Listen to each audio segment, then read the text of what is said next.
Can we have a moment of silence? Will now be recorded. Can we have a moment of silence and the Pledge of Allegiance? I pledge allegiance to the flag of the United States of America and to the republic for which it stands, one nation, under God, indivisible, with liberty and justice for all. You already did roll call, Madam Secretary. Thank you. Can we have a motion to approve minutes, or does any council member have any amendments that they want to do? I have one, Councilman Perry. Mm-hmm. I just would like the minutes, if you scroll to the very last page of our last agenda item, the agenda was open and it looks like it runs into the recreation section. So if Madam Secretary could create a new subject heading for that new agenda that we opened, so it doesn't look like it's fallen into the last item on our agenda. That's the only request that I have. Madam Secretary, you have that? Yes, I'll have to check it out. Thank you. No problem. Thank you. Can we have a motion to approve the minutes? Motion.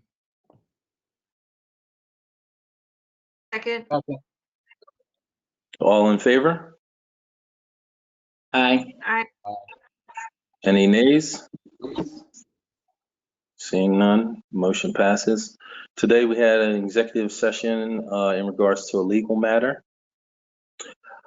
So we are, I'm not sure, Mr. Jones, do we have the county on the line for the Montgomery County Justice Center? Phil, is that you? Yes, sir. They should be here.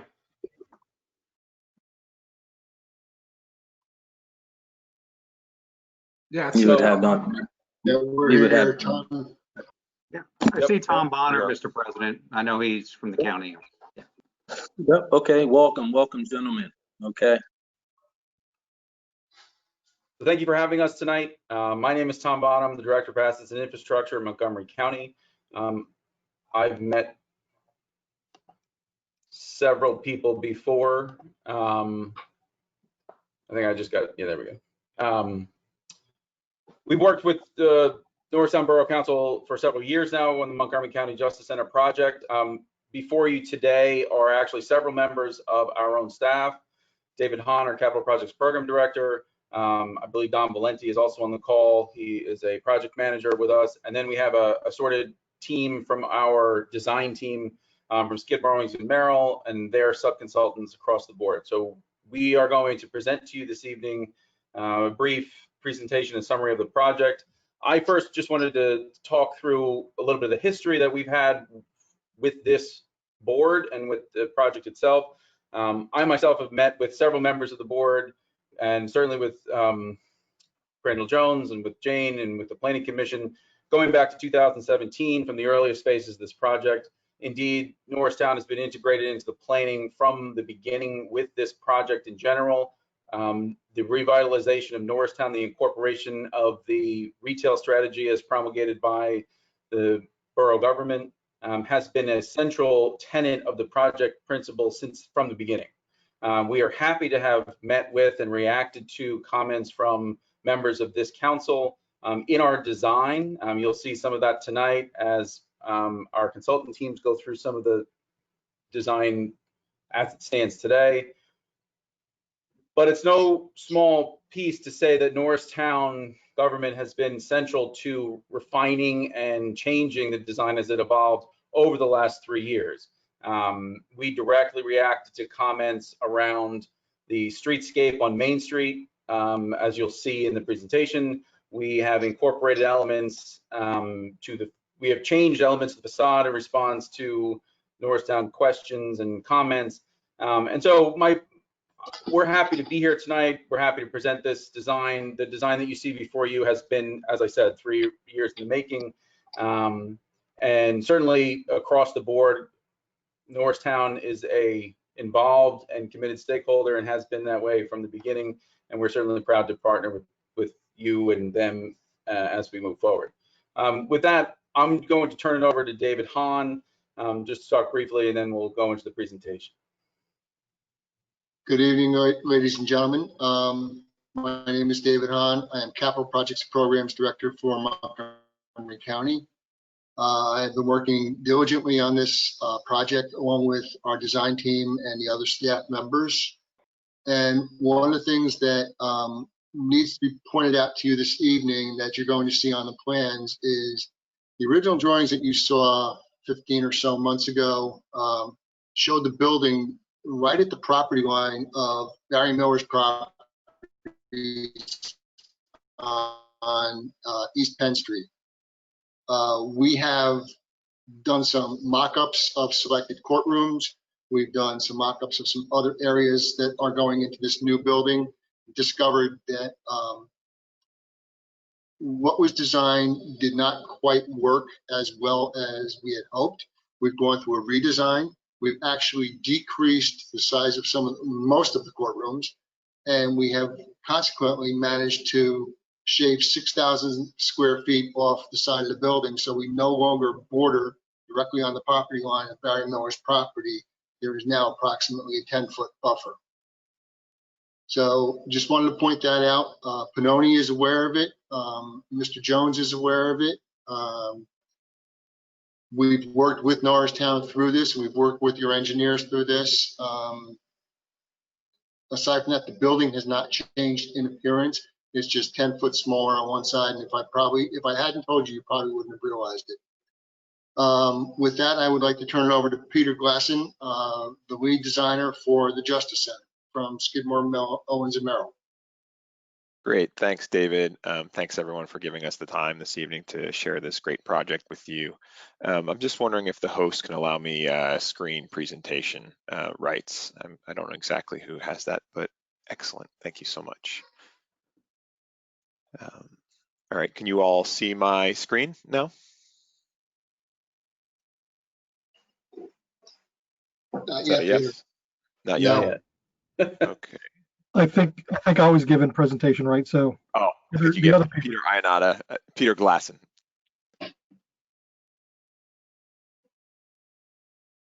Okay, great. There we go. Thank you so much. All right, you can all see my screen now, correct? Mm-hmm. Great. All right. So David, thank you. Tom, thank you. We're very excited to be here to present this project to you again. I think it's been a great dialogue with the community, the county, the borough of Norristown. I think we incorporated and received a lot of great feedback along the way, and we're excited about where the project is today and to give you an update on that. We'll start with a little bit about the site and landscape and the history of the building, and then kind of give you an update on the building enclosure and materials, and then really open it up to questions and comments and discussion. So I think first and foremost, we want to acknowledge the great asset, the civic asset that this project has, and live up to that asset that is here. And that's both the historic courthouse, which is over a century old. It's got a great history to it, and Hancock Square. And the role that Hancock Square plays is really a opportunity for a community-oriented space. And we understand how it functions today, and really we want to think about how we can elevate that. So we'll talk about that a little bit here as we go through the project. Also, this asset of the historic courthouse, as part of the program for our project and for what the county will be doing, is we are revitalizing and enhancing this existing historic building. We're honoring it. We're updating all the facilities existing here, bringing them up to modern courthouse and judicial standards that they can be used for full accessibility, and just so that the building continues to be honored and kind of live into the future and expand its life. So that's an important part of this for us all to understand. In addition to that, there's been a great history of the building's development over time with numerous additions. And I think really where there's a point of departure and something for us to understand from a site context perspective is the addition from the 1970s and the current condition that we see adjacent to Main Street or on Main Street. And that's really these elevated plazas or terraces that was created in the last addition and the parking that's associated with that. And I think as planners, designers, urbanists, we understand that that had a detrimental impact to the approach to Main Street. And we wanted to learn lessons from that as we thought about the new facility and the planning of the park. And so you'll see some examples of that. Additionally, the site has a great frontage on Main Street, as we were just describing. So there's a lot of opportunity here to engage with the community, but there's also a lot of topography that we have to deal with. So we're looking at a little Google Earth 3D here, and you can see that there's about a 20-foot difference from Strawberry Place down to Main Street. So the project does have to navigate that grade change, and we have to navigate the property line. But everything there that is in orange, or highlighted there in orange, is going to be demolished and removed, and really allow an opportunity for this new building to come in and to have a great relationship with the historic building, but also expand the footprint and the access to Main Street from a public space standpoint. So that demolition is allowing that to happen, and it's really revitalizing that whole stretch of Main Street from Swede to this corner here.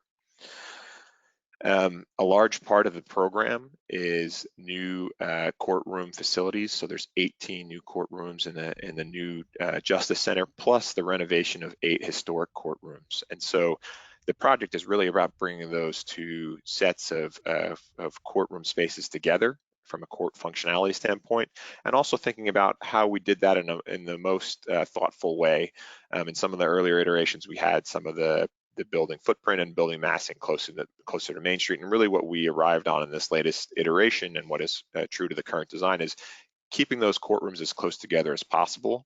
It allows for clear communication, efficient movement across the building, but it also sets the building back from Main Street and is a little bit softer to the Main Street edge. So we're very excited about that from a massing perspective. Additionally, a large part of that is tying these programs together between old and new. And so there's 2 levels of primary circulation that really connect the 2 buildings. And those afford opportunities to access and view the site and connect to the site. And we'll talk about the materiality of that, and really this idea of a modern courthouse, the idea of transparency, inclusivity, accessibility. Some of those things come into play here, but we really want this be an accessible project for the community and for the public.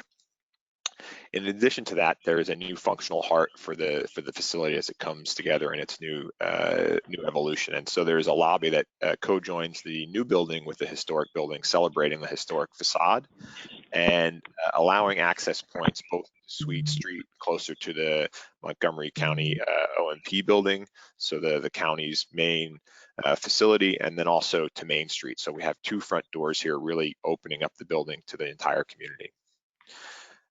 Along with that, we wanted to address how some of the smaller scale spaces address Main Street. So you're seeing here a continuation of those formal entries on Swede and Main, but also the program that fronts the community. So we have one program which is on the right side of this image here, which is our DRO program that's closer to Main Street. And then we have our cafe space, which is a very open and transparent space, closely connected to the public park and Memorial Grove here.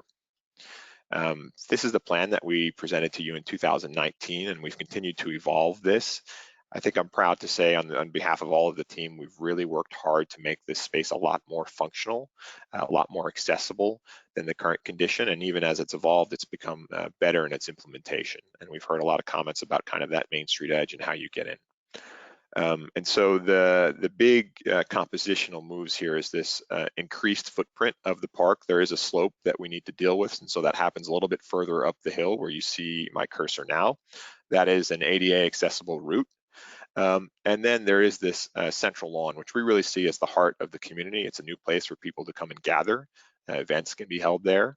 And then associated with that is an expansion into this Memorial Grove, which is a new home for some of the memorials that are right on Main Street here. And I think combined, we have a much larger footprint with a diversity of spaces.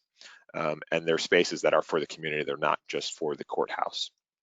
And then you have your 2 formal entries, again, as I mentioned before, the one that enters off of Main and the one that enters off of Swede, and they kind of culminate in an internal atrium space that's part of the program of the courthouse.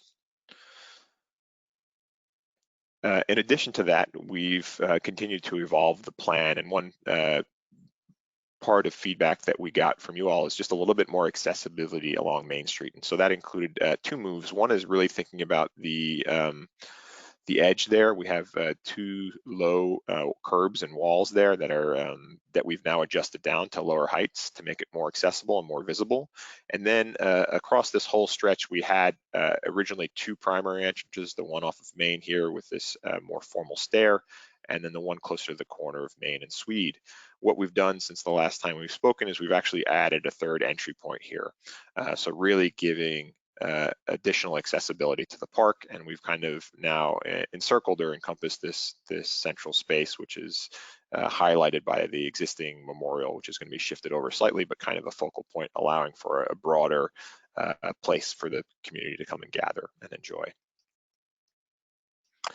This is a view looking from Main into our Main Street lobby. And so what you're seeing here is the DRO program on the right. There's a little bit of a cadence or a rhythm to the facade there. It's formulated to kind of block some solar heat gain elements as far as not overheating the spaces there, but also kind of screen and give some privacy to the program of the office spaces, which are directly on the facade there. And then to the left of the image where you're seeing the lobby, there's also the cafe, and those spaces are a lot more transparent and engaged with the Memorial Grove and the park. And the material behind the glass facade is a warm walnut wood, so really engaging, inviting, and open to the public. And then, as I mentioned earlier, we're really thinking about a diversity of spaces here that can be used in different ways for different people. So in the upper left is the Memorial Grove, and the upper right is this entry sequence off of the kind of midpoint of Main Street, this third entry that we've put in. On the lower left is the entry off of the corner of Main and Swede, gives you direct shot up to the historic courthouse, and then some of the other kind of secondary spaces for gathering. And this is along that ADA accessible path. You can imagine you can hop off that path if you want to have a lunch break or hang out with some friends and converse. So a lot of different spaces here, a rich grouping of spaces to be enjoyed by everyone. Just a more of a highlight of that entry off of the midpoint of Main here. So some great local plantings that we're using, and we have Leslie from our landscape team on the call, and if there's questions at the end, she can answer questions about that. But really, we've looking to lessen this edge here. We still want to cloister the park so that it one is accessible, but also when you get in there, you feel like you're in a place. It's contained. It doesn't want to feel too leaky. You want to feel like you arrive somewhere, and so there is a little bit of an edge treatment here, but it also is very accessible. And then just the view from Swede Street looking towards the facade on the west side of the building. And we'll talk about this as we proceed forward, but really the bridge between old and new was an important dialogue that we looked at when we thought about this building. And so those relationships, there's some key things that we thought about there. And a little bit more of a zoom in on the entry off of Swede, which bring you into the main lobby between the two buildings. So a few thoughts on the building enclosure and materials. As we talked about last time when we met with you all, really the relationship of the historic courthouse, there's some things that we wanted to pick up there, this idea of rhythm and scale that's present there. There's some really important datums that happen in the historic courthouse, and we wanted to honor those and not make our building larger and more impactful than that. I think, if we tried to recreate the historic courthouse today, it would cost a lot of money and it would be impossible to replicate. So we want to pay deference to that and give it its hierarchy there. And so we're thinking about all those things as we go into the design.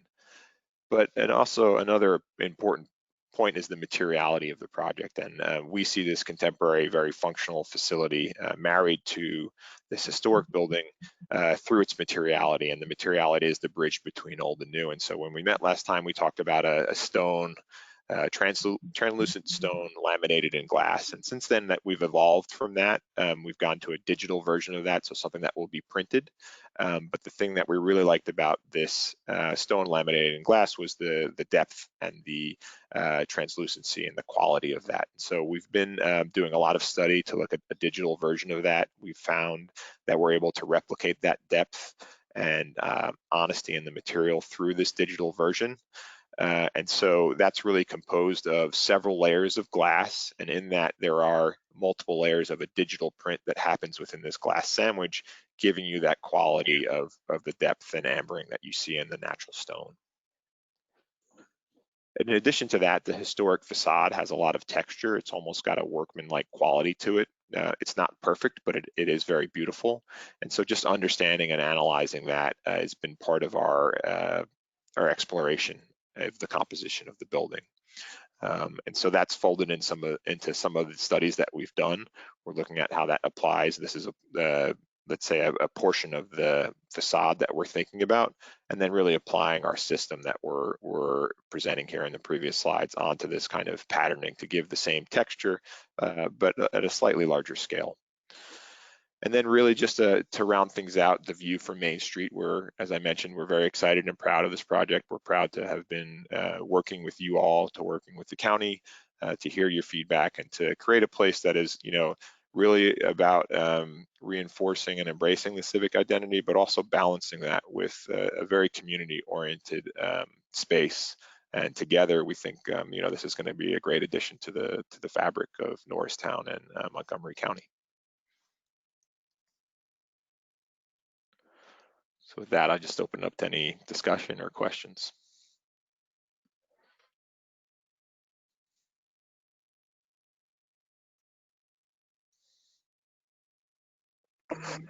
Council, any questions or comments?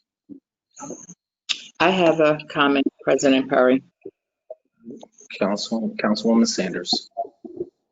So, one, I just want to thank the county for the meetings that had took prior to the actual development and the creation of the building, and also taking heed of some of the input that we added to actually edit and do some revisions to the changes of this project. So I just wanted to thank you for that.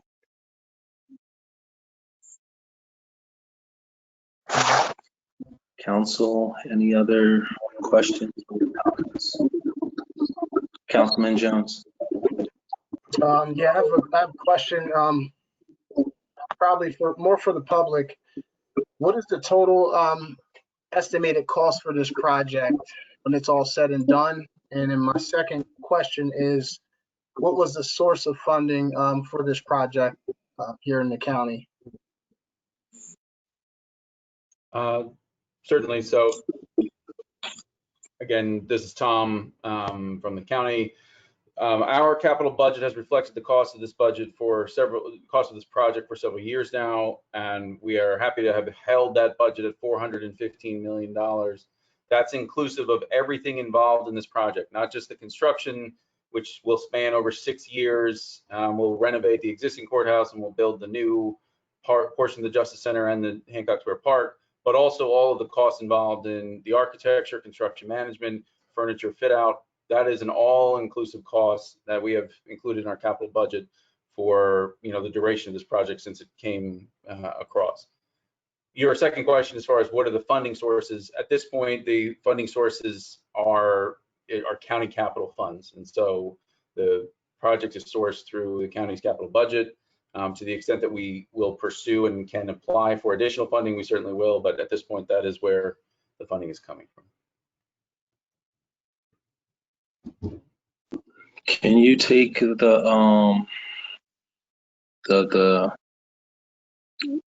make the screen bigger, please, so I can see who's trying to talk? Council, any questions or comments? Councilwoman Vice President Smith. Thank you. I just had a question over, I think you just said 6 years of construction. If you have any sense of how that's going to affect road closures on Main and Swede, and for potentially what length of time? Certainly. So our construction logistics planning is something we are coordinating very closely with Norristown, to the extent that, and actually I would just add in Penn Street, Strawberry Place, Swede, Erie, and Main and DeKalb as the streets bounding this site. Our general construction plan, the streets that will be obviously most consistently affected are Swede and Main based on our current construction planning. But aside from the intermittent, I can't promise there won't ever be a temporary street closure. We are closing a parking lane in those streets to account for the construction site, but we are not envisioning closing the entire street except for those one-off sort of, whether it's utility work or transportation work. On Penn Street, we will need to close that street based on our planning at this point, which I need to make very clear is still evolving. But Penn Street and Strawberry will be closed intermittently to account for utility work, to account for logistical construction coordination work. Area at this point is not envisioned to be closed at any point. But so in general, we are coordinating all of those closures and any sort of street permitting, certainly by requirement, but also because, you know, we've been working closely with Norristown, as I said, with Public Works, with the borough's engineering teams, to make sure that we're doing that in a thoughtful, constructive way.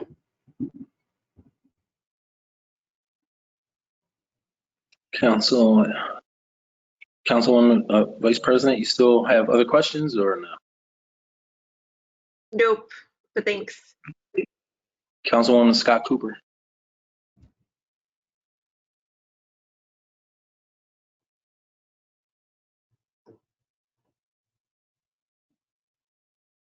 We can't hear you. Okay, is that better? Yes, we hear you now. So I want to thank you, first of all, for the presentation. The last time you were here, we requested that, and you were very thorough, and we appreciate that. I do have a question regarding the additional 10 feet that we were able to gain due to the changes that were made. Now, is that on the Sweet Street side or the Main Street side? And whatever side that is, what do we intend to do with that additional 10 feet? Will it be greenery that's added, or just what? What do we come up with? So the property is at the corner of Penn and Strawberry Place. It stretches down to Main Street. It will be green.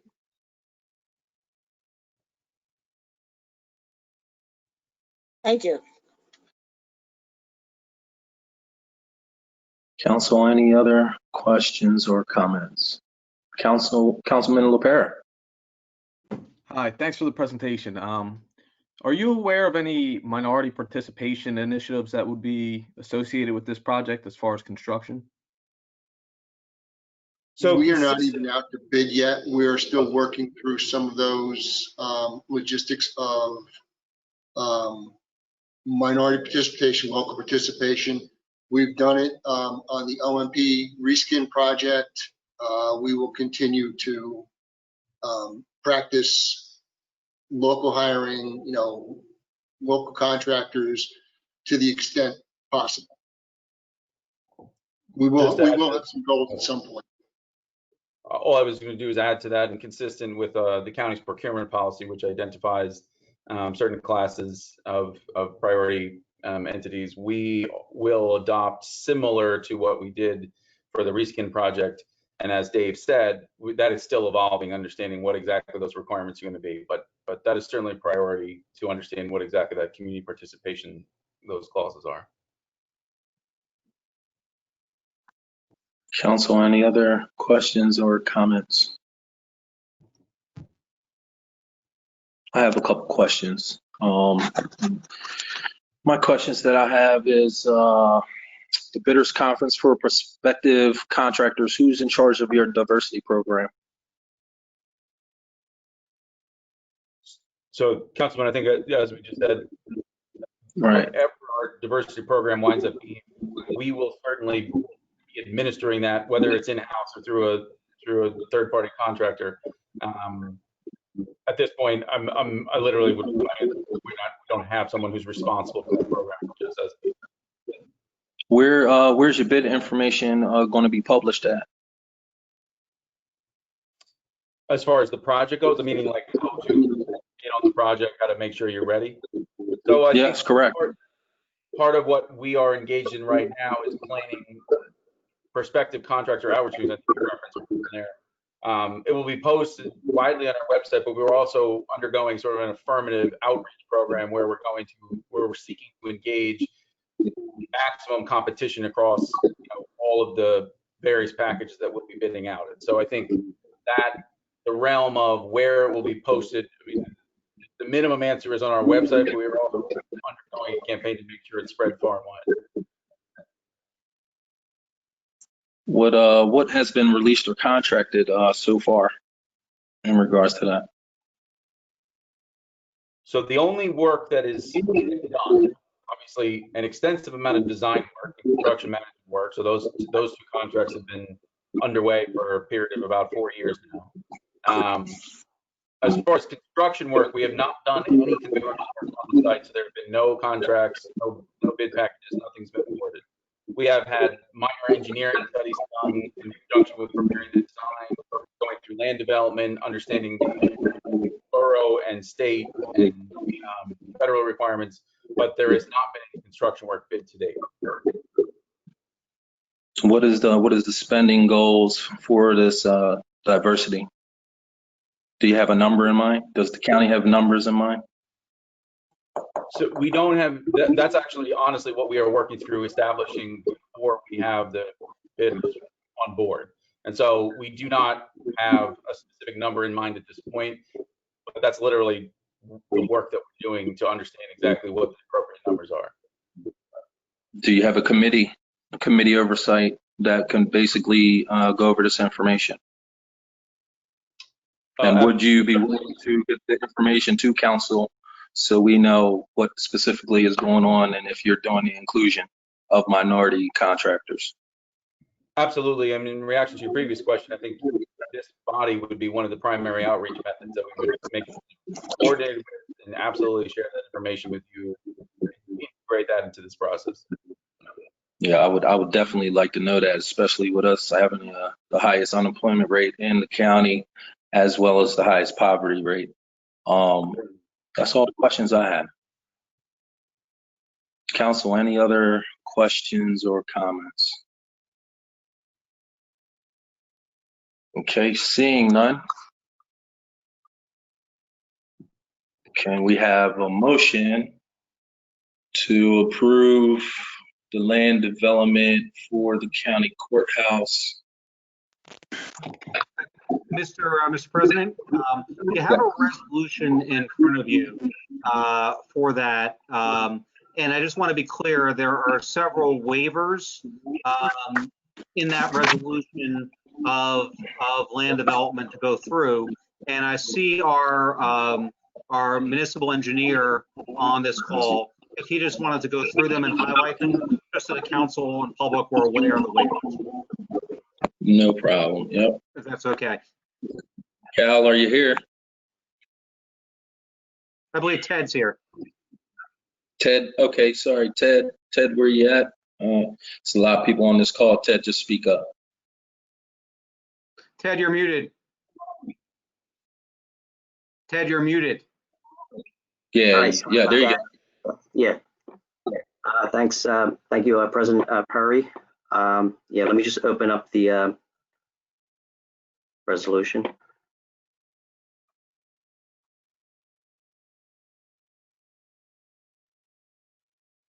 Okay, so there's 6 waivers the applicant is requesting. The first one is for the sheet sizes. There's 3 sections that they're requesting a waiver from. They want to, the typical size is a 24 by 36 sheet. They would like to utilize a 36 by 48 sheet size. That's fine. I think though, when it comes to recording, they have to check with the Montgomery County property records to see if they would have to then reduce that size to a 24 by 36. So you're saying that you recommend, council recommend approving that waiver? Correct. Okay. The next waiver is from section 282-433.2. This is in regards to due to the location of the proposed building. It's along the eastern property line. So because it is along the eastern property line, they would not be able to plant along that property line area.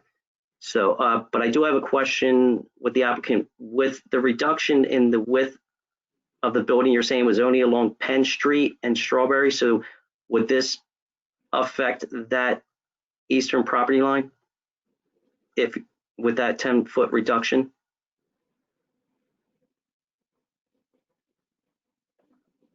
Mr. Bonner or somebody? Bill, can you answer that? Yeah, I can answer, David. This is Peter Einhorn from SOM. No, it's right now that property along the east property line abuts between other properties. So any plantings with there would be very difficult to maintain. We're only talking about 5 to 4 feet within that space. So no, that would not be holding true at the east property line. Okay, thank you. So, okay, we would recommend that waiver request. The third one is from section 282-433.3, point B, point 1. This is from the street tree requirements along Main and Swede. They're required to provide a tree every 40 linear feet. They're going to be short on the number of trees there, which we understand based on the constraints there along Swede and Main Street. They don't have a lot of space there, so they tried to maximize the number of trees along Main and Swede. So and because of the extensive landscaping on the site itself too, we would recommend a waiver from this requirement to council. And number 4 is from section 282-433.3B5.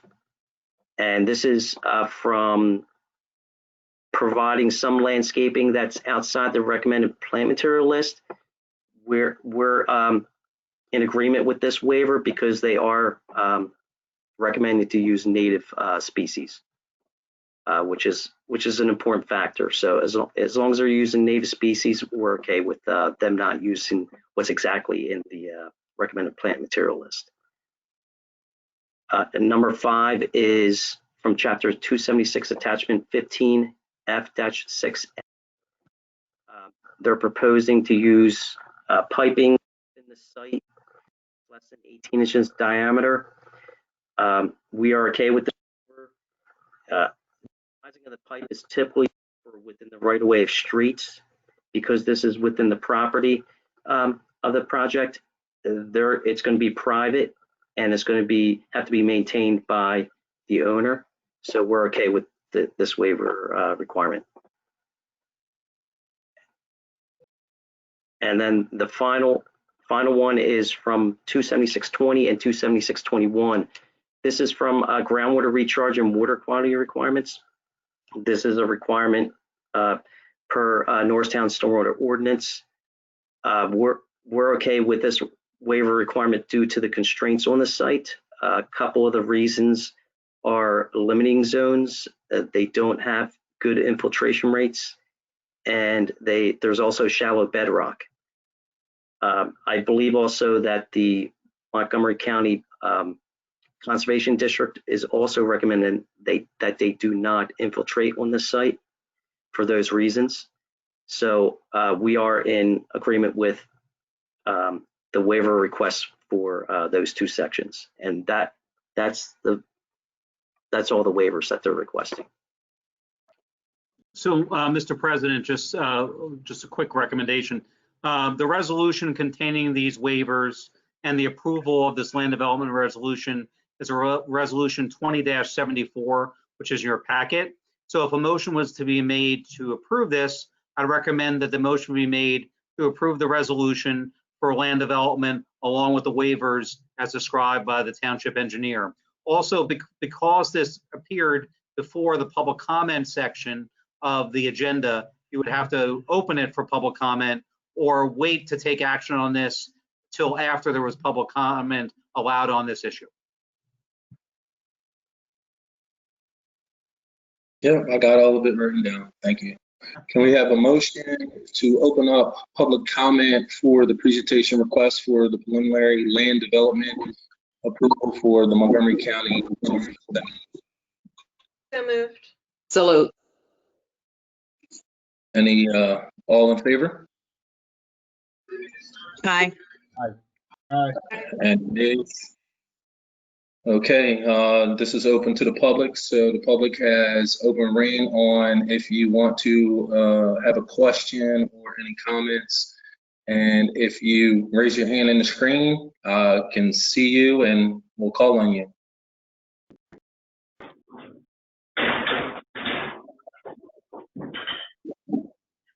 Ms. Netta, Yes. Can you good please evening. state your name? Can you please Yes. state your name, address? Thank you. Yes, Netta Johnson, 1004 Arch Street and 1002 Arch Street, Norristown, PA. My comment or question is, if there is going to be a committee established for the purpose of diversity and inclusion, would any local residents be allowed to be a part of that committee?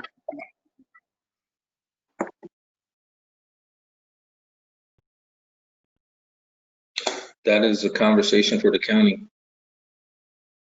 Mr. Wessel, Mr. Bonner. So I think certainly a good question. And I think we are interested in certainly engaging local participation in contracting the project. And so to the extent that there is, we would certainly take into account, as I said earlier, we are formulating the policy and understanding what the requirements are.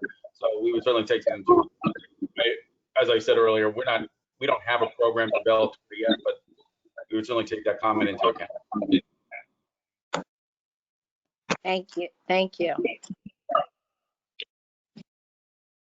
Currently, right now, cannot see anyone, but does anyone else have a question or a comment?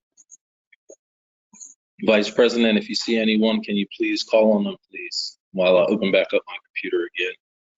Technical difficulties. Yes, I see Mr. Caden, you have your hand raised.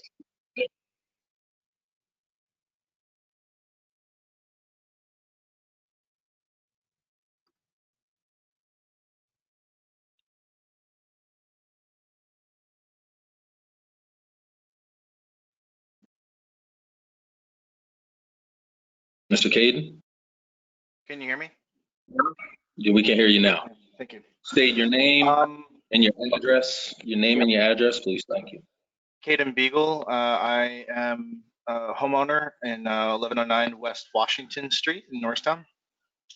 One curiosity came up while I was looking at the presentation. I did step away from them. I don't know if it was covered during that at all. But I was just curious if there's any intention or mindfulness of green and energy efficiency or solar capacities or anything like that for the new building additions and all of that, just to be mindful of the moving forward into the modern era.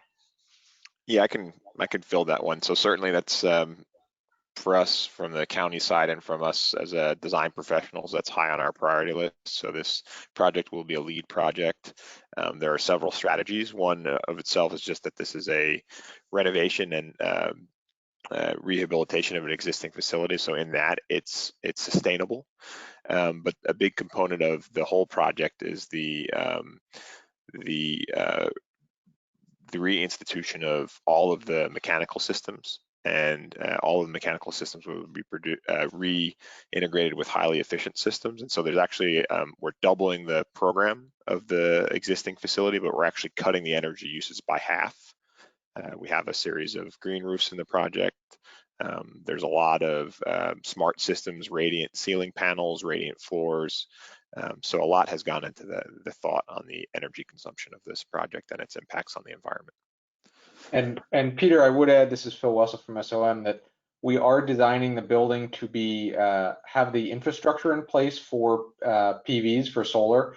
It's something we considered, and it's frankly driven by project economics and the economic viability of solar right now, given some of the electricity rates. But we're designing the infrastructure, so should that become a driver in the future, or something that the county wants to pursue, the building is ready for that.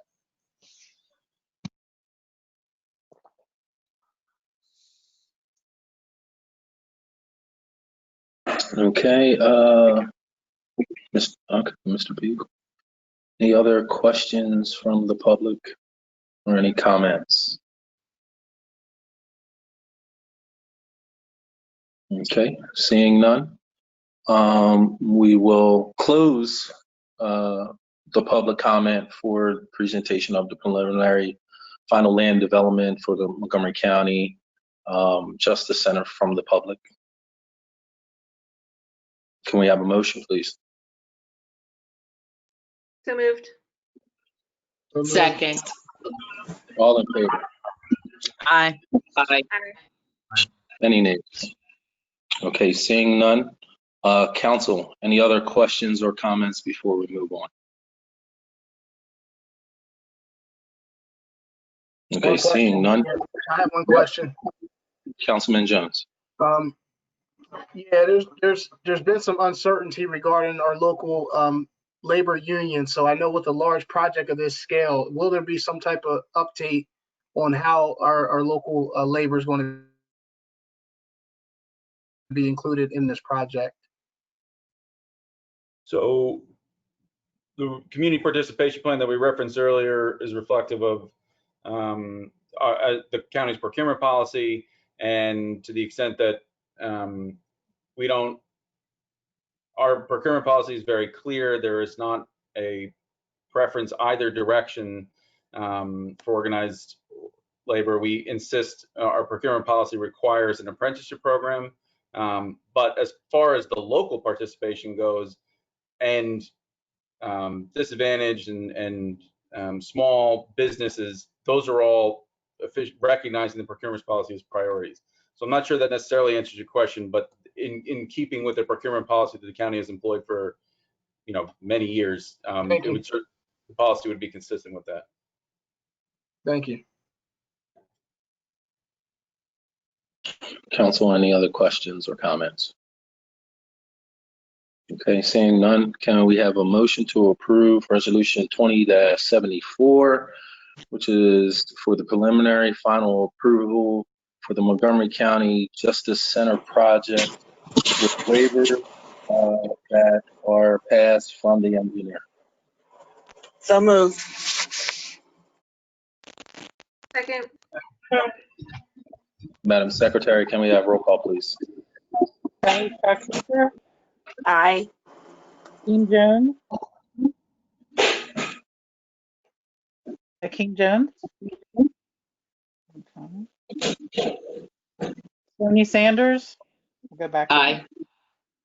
Heather Lewis. Aye. Thomas LaPera. Aye. Rebecca Smith. Aye. Derek Perry. Aye, the ayes have it, and Councilman Jones did say aye. The ayes have it. Resolution 20-74 passes. Vice President Smith, do we have any announcements? Yes, we do. There are 2 surveys currently in Norristown that are providing opportunities for community input. The first is the playground survey for you to let us know what equipment you'd like to see in our parks as we go through the upgrades. And the second is a communication survey for you to provide feedback on how we are communicating with you. I'll just say we don't know what we don't know, so hearing from you is really, really valuable. Both surveys are available at norristown.org. Just scroll down on the homepage to the Norristown Highlights section and you'll see a link for the surveys. Second, it's not too late to complete your census at my2020census.gov. Please go do that.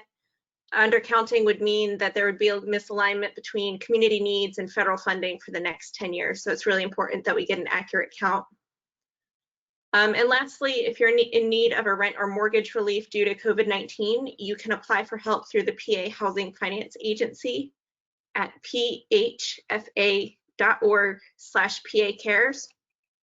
Renters could receive up to $750 a month and homeowners $1,000 a month for the next 6 months. And that's what I have. Thank you. Council, any other announcements? Councilwoman Scott Cooper. Yes, the Help a Single Parent Foundation has over 300 headphones and also many school supplies that are going to be given away to Norristown area school district students. The date is next Wednesday, September the 9th. The location will be at the Norristown area high school parking lot beginning at 3 p.m. And these headphones are to support the Chromebooks that the students will be receiving. so that they will be able to do their work studies without any distractions. So anyone who has a child or knows of a child who needs the headphones, they will have to come with their parents to get them, and they will have to wear a face mask. If you have any questions about it, you can just let me know. Thank you, Councilwoman Scott Cooper. Council, any other announcements? Councilman Jones. Yeah, I wanted to share an event that's taking place this Friday evening. The Stick Together group is having a back to school gathering Friday from 6 p.m. to 8 p.m. at Oak Street Park. It is a social distancing activity where there will be free school supplies and community resources.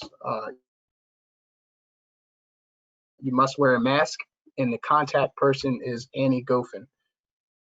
Another event to take place September 12th here in Norristown at the large county parking lot, the DeKalb and Erie Street lot. It is a Be Seen, Be Heard, Be Counted event, Norristown Voter Registration and Resource Day. It will take place Saturday, September 12th from noon to 3 p.m.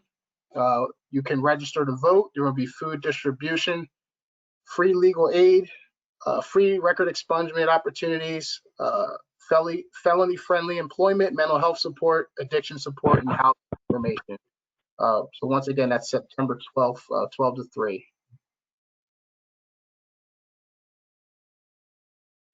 Thank you, Councilman Jones.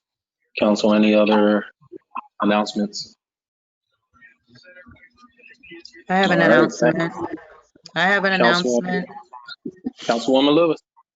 Yes, so we are having our first pop-up flea market this Saturday, September the 5th, from 8 a.m. to 4 p.m. at Ackies Park. There's going to be multiple vendors there, hair, jewelry, household products, cleaning supplies, candles, scrubs, and much more. So Ackies Park from 8 to 4 this Saturday, September the 5th. Thank you, Councilwoman Lewis. Okay. Madam Secretary, are there any public comments?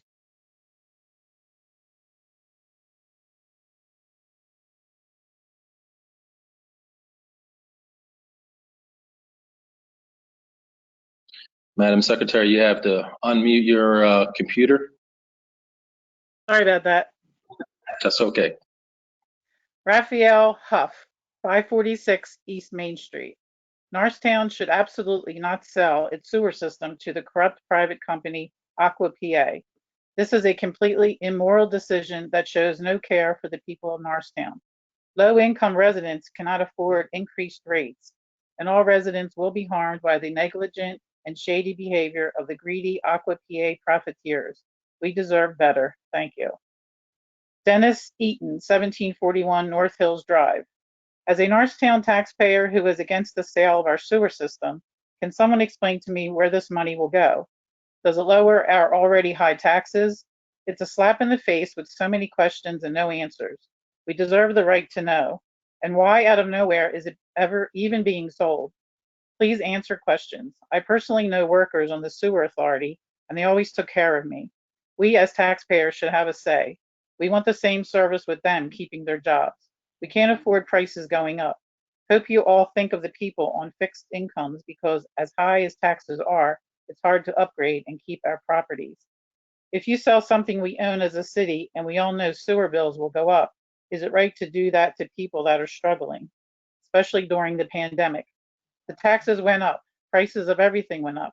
I ask you from the heart to fight for us homeowners and taxpayers that you all get paid from, to work hard for us. Consider all those who are struggling that can't afford any more price hikes. What budget ain't being ran right that you need to sell our system? Don't sell our stuff because money is needed somewhere else. It will just screw the people in this town. Have a great day, and please do what's right for the Norristown people. Pat McLaughlin, 554 Stanbridge Street. To whom it may concern, by selling the sewer plant, you are selling out your constituents. Keep our public utilities in the public's interest. David Reppard, 1839 Powell Street. Please stop the sale of the Norristown sewer system to Aqua. Privatizing Norristown's sewer system will give Aqua incentive to increase their rates so that their corporate officers and shareholders will benefit, while at the same time deferring needed maintenance. Rather than creating efficiencies, Aqua will add costs while undermining the viability of the system. Please put an immediate halt to this sale. Dr. Kathleen McLaughlin, 554 Stanbridge Street. Dear Council, it concerns me that you are still considering selling our, yes, our, and not your sewer plant. By selling this public utility, you are selling out your constituents. Based on the information available, it is clear that by selling the sewer plant, you are more interested in profit than people. We currently live in unstable times where many are facing joblessness, loss of income, and other uncertainties. Having the price of water rise is not something that the public needs or wants. Public utilities are there so that everyone can afford to have basic necessities. For example, if I wanted to travel with public transportation, it is there. If I didn't want that, I have many options, but I still have access to something that benefits the general public. Do not take this public utility away from the public. How can you fathom that you are acting in the best interest of the community when you are monetizing a system that exists for public benefit, for something that humans need as a basic necessity? Leave the public utilities for the public and keep them away from privateers. Katie Gingerich, 707 Stanbridge Street. My name is Katie Gingerich. I'm a recent college graduate, and I've lived in Norristown for the past 16 years and was raised here. I'd like to express that as a citizen of Norristown, I strongly oppose the privatization and sale of the sewer system. I've seen other communities where well-intentioned development ends up hurting community members because it is implemented in a way that incentivizes outsiders and companies to make money for themselves without thinking of who their actions are affecting or simply not caring about it. I love Norristown and my neighbors and want to see the town grow, develop, and succeed. However, I know that this can only happen when actions are taken from those who are accountable to citizens and who are trusted by citizens. Aqua PA is neither accountable to Norristown nor trusted or voted in by Norristown citizens. Please think carefully when giving the power to raise utility rates for citizens to those who have no obligation to those citizens. Thank you. Lauren Hughes, 1004 Arch Street. As a property owner and lifelong resident of Norristown, I am disappointed with municipality leadership. Each council person was elected by residents to act in our best interests. However, failure to inform residents of your intent to sell our local sewer authority that will directly impact residents financially is incomprehensible. I have knocked on doors throughout the community and the residents do not know anything about this proposed sale. I've spoken to local business owners and they know nothing about the sale. Why wouldn't you speak to the residents, the business owners in your community and truly consider their thoughts and concerns? The fact that my sewer bill will increase and I had no notice is ridiculous. The fact that the seniors in our community on a fixed income will be forced to come up with extra money each month is ridiculous. The fact that landlords will have to increase their rent to cover the 100 to 200% increase is ridiculous. I cannot speak to the reasons behind the sale because all that myself and others can get from select council members are boilerplate bullet points that they can't even explain in detail beyond what they copied and pasted. Other members are usually using scare tactics like the local sewer authority is unable to support development when they have never even been to the sewer plant, nor can they say what is needed from the sewer authority. The sewer authority will cut off your water if you, quote, the sewer authority will cut off your water if you don't pay your bill, unquote, which I know for a fact is not true. Council members, stop using Machiavellian maneuvers like amending the agenda at the last minute or when you think people aren't paying attention, and try going out into the community you claim to represent to speak with residents to see how we feel about the sale. I can honestly say I have never paid attention to council actions, but after the ignorance of last month's meeting, I am paying attention and encouraging anyone who will listen to pay attention as well. You want our feedback when proposed developments are happening, yet when there are issues that will affect us financially, you don't want us to know. To the council members I know personally and the ones I don't know at all, if you care about your legacy as a council person and your personal relationships with people in the community that worked hard to get you elected, you should be standing up and working with your community and making decisions that will affect us all. Thank you. Becky Bowersox, 823 West Oak Street. I am writing to express my opposition to the council's decision to sell the Norristown Municipal Waste Authority to Aqua America. While the municipality will receive a large sum of money for the sale, the long-term financial impact on Norristown's residents is a great concern. This decision should not have been made without input from the community. As a registered voter and homeowner, I want the council to know that I oppose their decision and will encourage others to do the same. I hope that this decision will be reconsidered before it is too late. John Milligan, 1729 DeKalb Street. My name is John Milligan. I am a resident of Norristown and the president of the Greater Norristown NAACP. I am submitting these comments to express my concerns about this council's plans to sell our sewer treatment plant and disband the Norristown Municipal Waste Authority. There are many reasons why this transaction raises concerns. However, in consideration of this public comment period, I will describe just a few. When I drink. Sorry about that.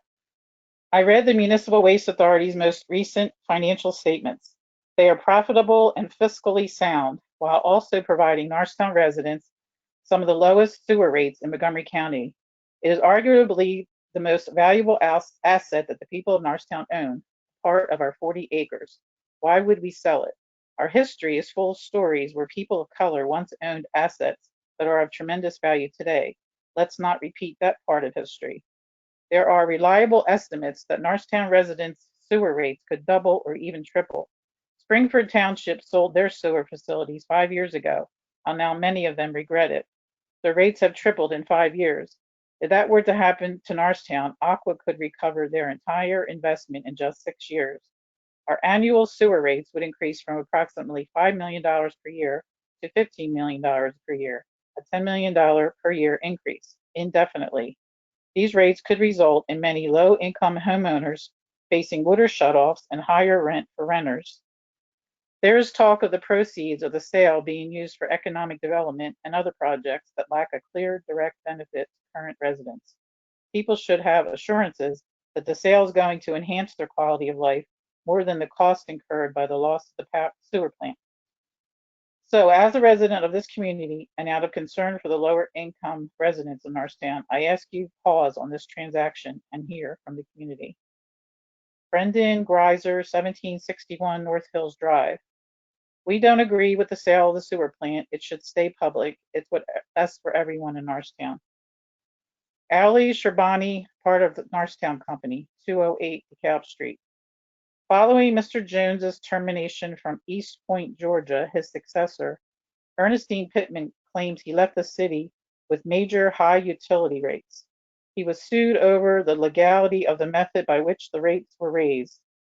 Upon his termination, council and members of the community insisted Mr. Jones not receive any part of his severance package. According to a forensic audit, that including Mr. Jones's time as city manager, there were over $200 million of purchase orders without a single itemized invoice.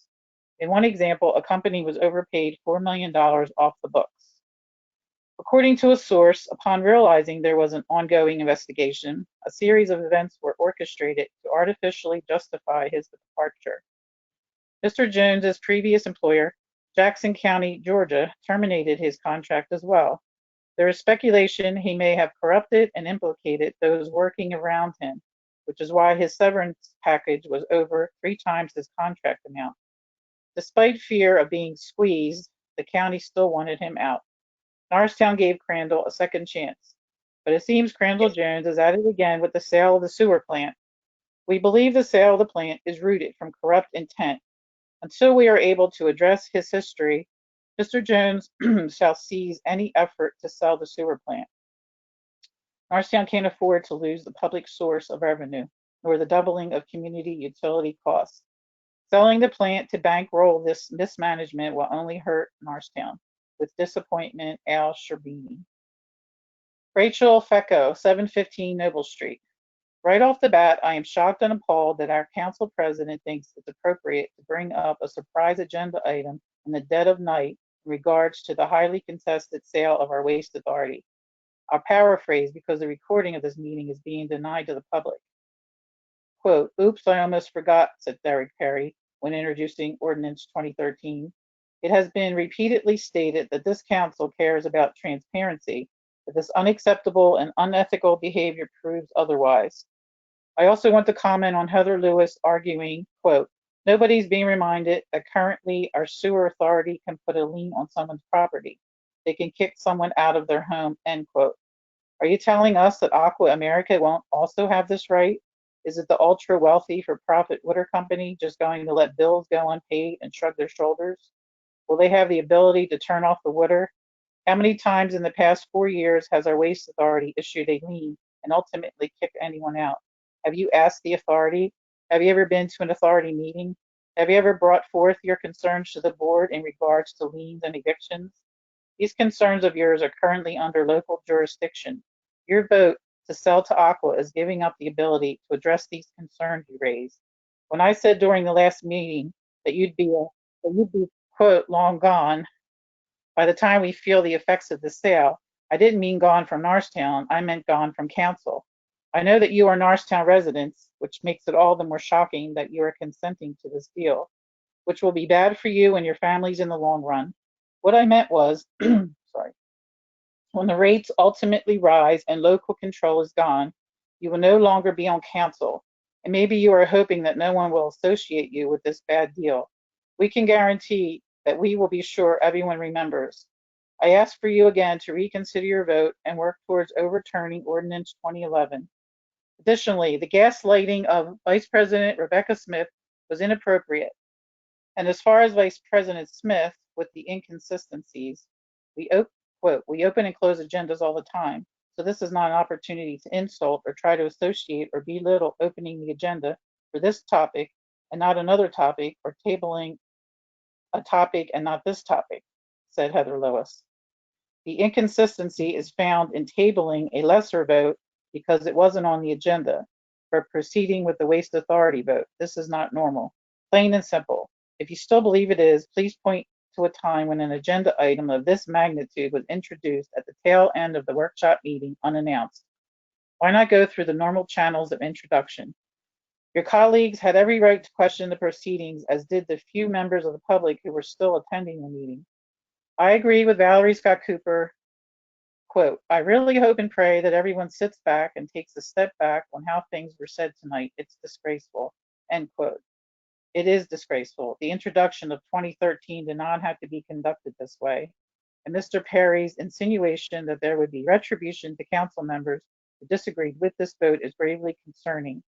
Becoming clear that there is a serious dysfunction in our municipality, perhaps reminiscent of Crandall Jones's time in Georgia. Finally, this governmental body is holding virtual meetings and not sharing the recordings of every public meeting. The standard practice of recording your first meeting of the month and not recording the second is questionable to begin with. This is especially concerning when all meetings are virtual and easily recorded and shared. Why the secrecy? How many people have you heard from supporting this deal? I haven't met one in the dozens I've spoken. I haven't met one in the dozens I've spoken to since May. Listen to your constituents. Represent us. Do right by us. It is your duty and your privilege to do so. Maccabee Hirsch, 1745 North Hills Drive. Council members, I ask that you overturn Ordinance 2011 and stop aggressively seeking to disband the Norristown Waste Authority with Ordinance 2013.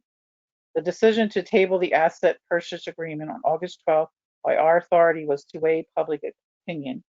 I can appreciate that. Why can't you? Excuse me. Why do you continue to rush this through with no regard to ever increasing public opposition? I've spoken to hundreds on this issue. We want critical analysis of this dealing. We want a study on how this will impact our community, businesses, and residents. We want documents supporting your due diligence over the past 2 years. We also want you to appropriate the money properly before moving further with the sale. The wish list of items that is being touted as potential uses for the money cannot be properly funded with $50 million. How can we, the people, properly weigh in a potential list, potential in capital letters? Besides, after this one-time payment is burnt through, we are left with ever-increasing sewer rates from a for-profit corporation that has no roots in Norristown. This is money that will be paid back by ever-increasing sewer rates forever. No one elected you to sell out every Norristown resident and business to it. In my opinion, this is not the hard choice, it's the wrong choice. Norristown can be different in not joining this monopoly scheme that Aqua America has hatched up. I hope you become the North Star that other communities around southeastern Pennsylvania desperately need right now. It's not too late to adjust course. Just say no to this corporate takeover of our PA water systems. David McMahon, 721 Halls Avenue. This letter is directed primarily to the members of the public who are here tonight that may have not had participated in the very last moments of Council's last workshop session. And so we would like to share an update on the state of the sewer sale. We'd also ask those members of the public to follow closely tonight how the issue of the destruction of financial records will be handled. For example, will there be a breakdown and explanation of the types of records destroyed versus digitized or spared altogether, especially those documents from 2017, the year council members often reference as the start of exploring the sewer sale process? At their last meeting on August 18th, Norristown Council moved to dissolve the Norristown Municipal Waste Authority. That action took place less than a week after the Board of Authority paused for only a month the purchase process that would have surrendered our last public utility to private corporate ownership. Those of us in Norristown opposed privatization efforts, or NOPE, had been urging members of the Sewer Authority Board to use that time to create a way for ratepayer opinion to be entered into the decision-making process. Though the future is uncertain, we hope there will be an opportunity, however slim, to still do that. But in what we have viewed as yet another tactic to minimize and undercut public involvement in a momentous decision with profound public impact, the Council President, Derek Curry, altered the published agenda at the last possible minute to add dissolution of the authority to the night's work. Until checked by the municipality solicitor, Sean Kilkenny, the Council President was about to proceed to a vote without even comments from Council members, let alone the few residents still attending the meeting. 2 Council members strongly opposed the effort, Council Vice President Rebecca Smith and Council Member Hakeem Jones. We both voted no, and we appreciate their willingness to speak for residents and ratepayers on what seems a retaliatory measure. This also appears to us as just more steamrolling and blocking residents' ability to meaningfully participate in their local government. This sale will have a real and direct impact on the ability of longtime residents to continue to live here in Norristown. Among the many reports on this topic, we specifically brought to Council's attention a recent report by the NAACP's Thurgood Marshall Institute, Water/Color, a study of race and the water affordability crisis in America's cities. Sales such as this contribute to the decrease in Black home ownership, driving many from their homes. As has been shown by how this deal is unfolding in Norristown, it is clear there needs to be some way for the residents affected by these sales to have a direct voice in these decisions. It is, after all, their rates and fees over the years that have created the very assets now being stripped from them. Profit-taking corporations, executive pay, and shareholder dividends are given priority over the needs and best interests of Norristown's residents. Our organization, NOPE, wants there to be some form of direct public and ratepayer input on this momentous and permanent sale. In fact, we maintain that far from being a sale, it is in reality an $82 million debt to a water company that the community will pay for over the years through increased sewer rates. Rates that even Aqua PA's public presentations show as dramatically increasing. We think everything about this has been coercive, beginning with a first virtual public hearing so technically flawed that residents could neither see nor comment on the slideshow presentation. The very coerciveness inherent in a private for-profit sewer monopoly residents cannot opt out of, to now this latest move to dissolve an authority which in fact run by volunteer members of the community. We want the residents listening tonight to know that the next action is dissolving the sewer authority can be repealed directly by the public. We can follow the guidelines established in the Norristown Home Rule Charter and by collecting the signatures of 1,261 registered voters in Norristown. We can directly repeal the forthcoming ordinance 2013. If we couldn't get heard early in the process, we can make certain we can get heard now. Talk to your friends and neighbors. Together we can stop this. Look for town halls and upcoming neighborhood meetings at shopthesewersale.com. Jonathan Haggart, 807 Hamilton Street. I have heard some of the concerns about the sewer sale. I believe that the residents of Norristown deserve to hear more about the advantages and disadvantages and have the chance to voice our input before a decision is made. And there's just one other one that came in a separate email. 1 second. Okay. It's the last one.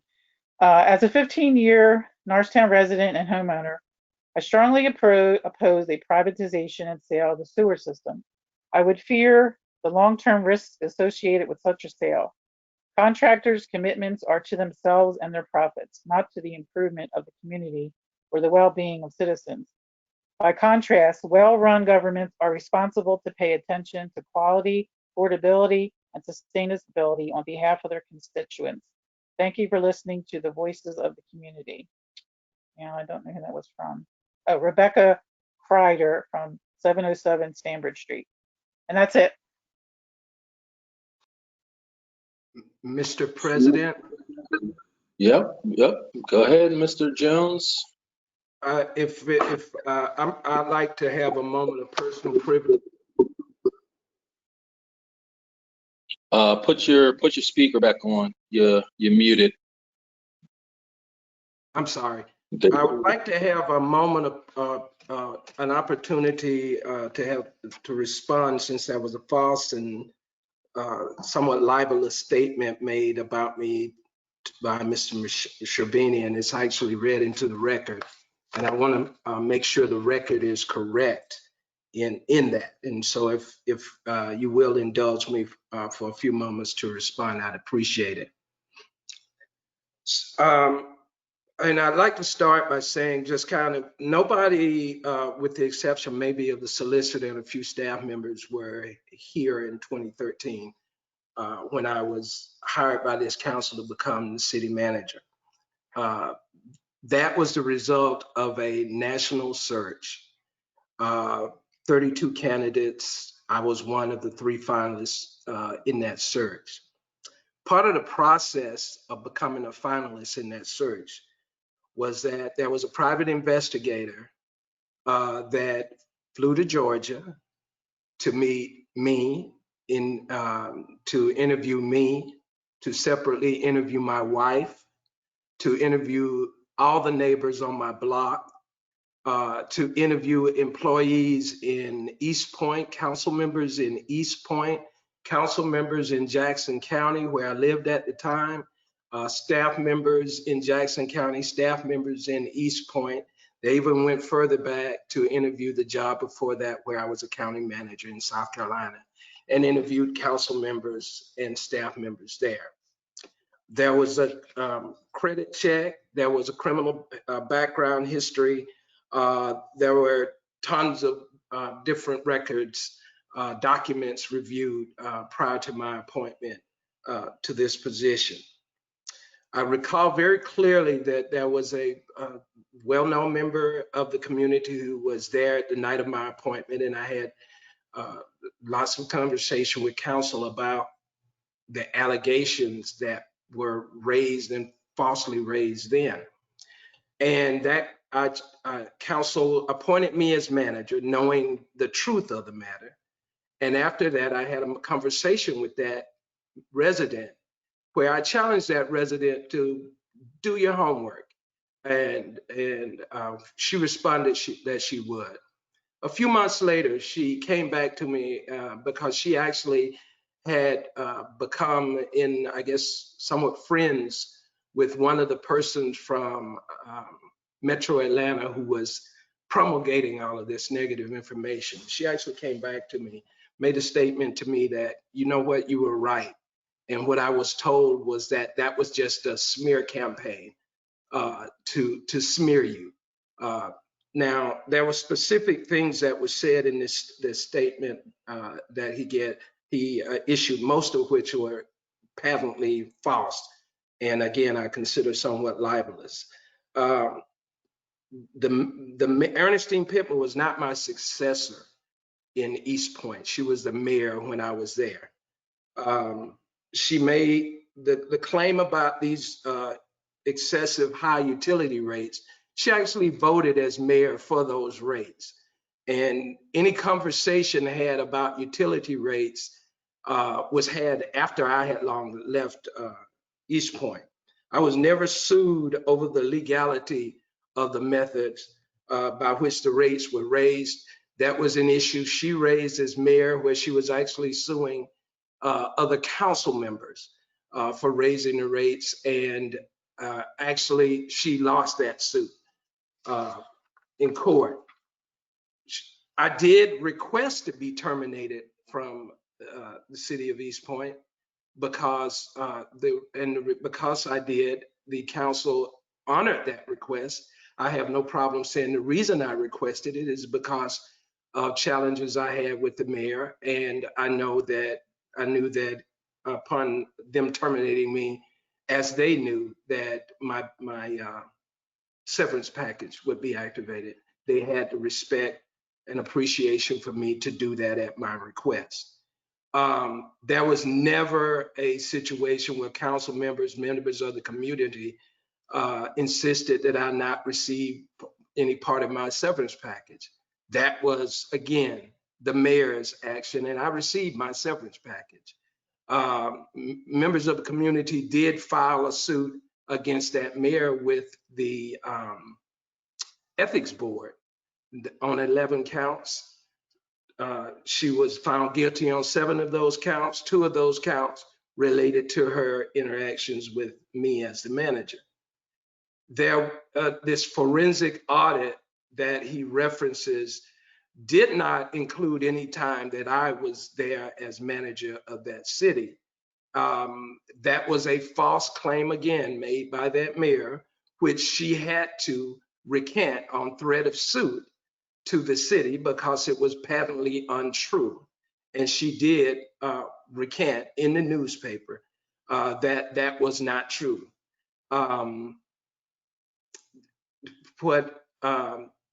There was no overpayment that I'm aware of. Again, none of that happened during my tenure.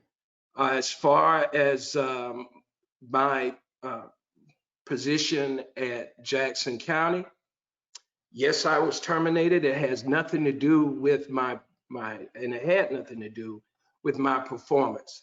It was a very, very painful time for my family, for my wife especially. And all it had to do with that I was the third appointed manager and the first manager that looked like me.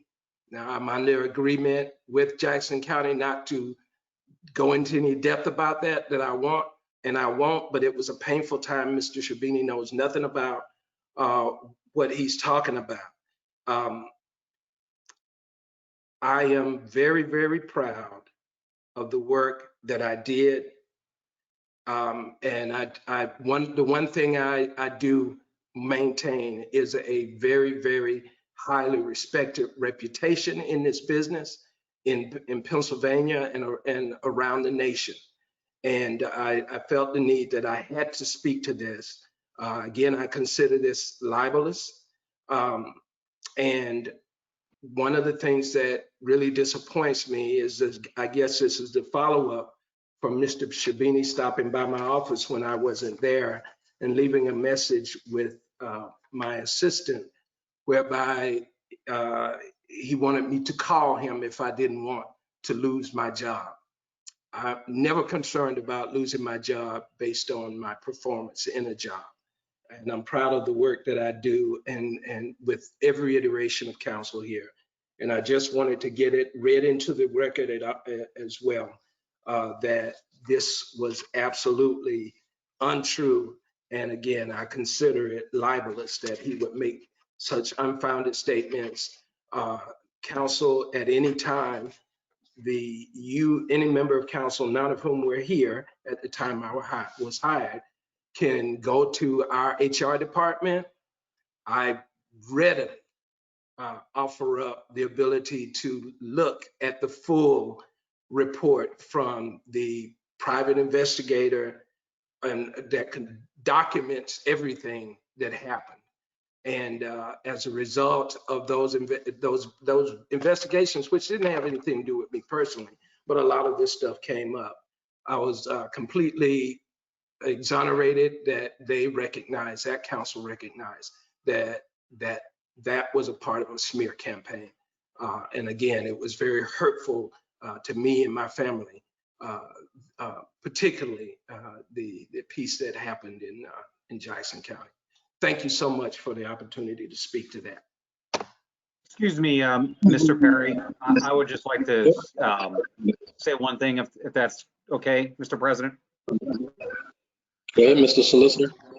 Sure. I have been privileged to be Solicitor of Norristown since 2004, and I've worked with 4 managers. And by far, although the other 3 managers were my friends, and I respected them greatly the work they did, Mr. Jones is by far the best I've worked with. That being said, it's neither here nor there related to Mr. Jones' comments.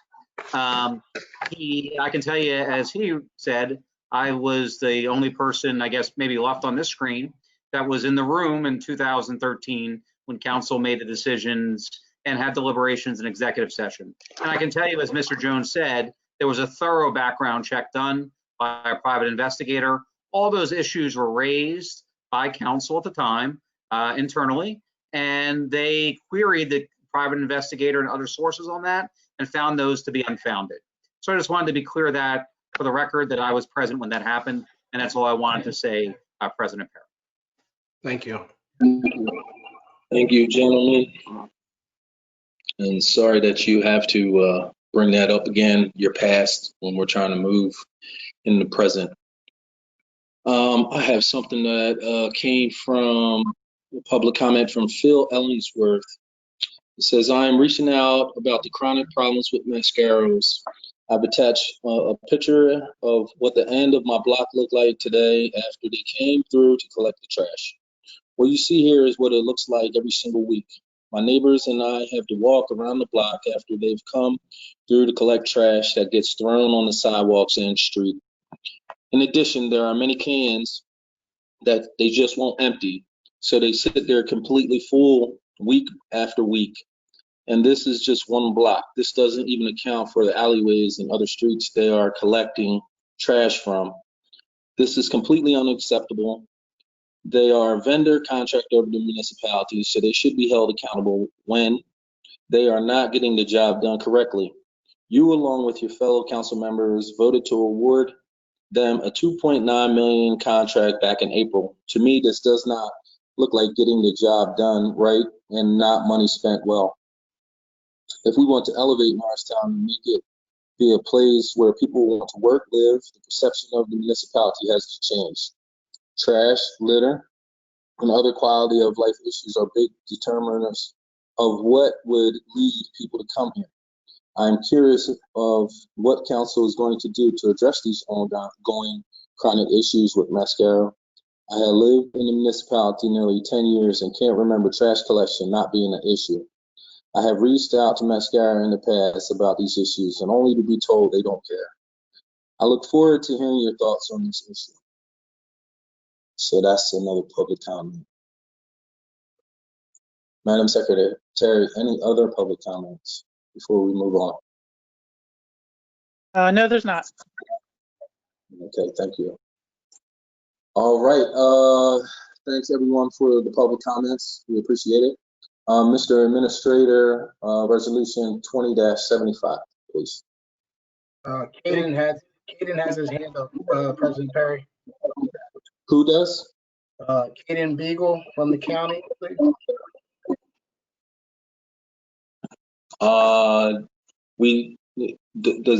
We don't, no, you have a public comment there, Mr. Beadle? Yes, sir. Okay, go ahead. I would also like to speak on the sewage municipality. Again, my name is Caden Beagle. I'm a resident, homeowner of 1109 West Washington Street. I wanted to also express my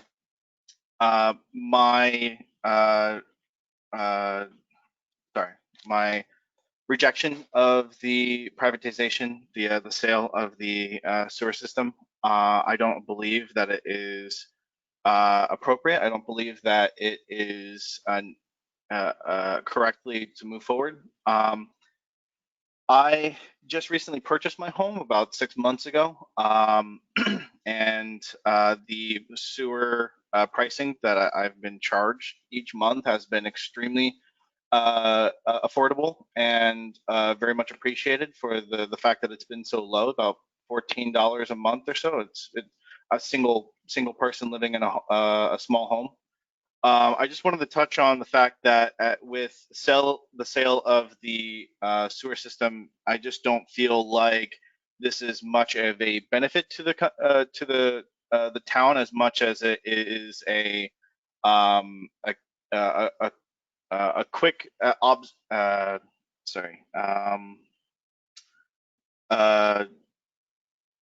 stepping away from responsibility of the sewer system and just saying somebody else can take care of it. I feel that with the terms that are put to place for the sale, it comes off more of a payday loan for the community. It's not so much that you're selling an asset, rather than you're selling the access to the people as excuse me, I'm trying to go over my notes here. It's more of a guaranteed payment loan for the people of the community, and I feel like it's inappropriate to go and try and sell the sewer system without appropriate communication to the people. I've not seen any communications going out to people. It's more of just proactiveness. I've heard plenty of people objecting to this happening, and rather, I've not heard a single person actually in support of this happening. Just wanted to put those comments out there. Thank you. Thank you for your comment. We have one more. I'm just waiting on it to get sent. We have one more public comment. I'll wait a minute for it to come through.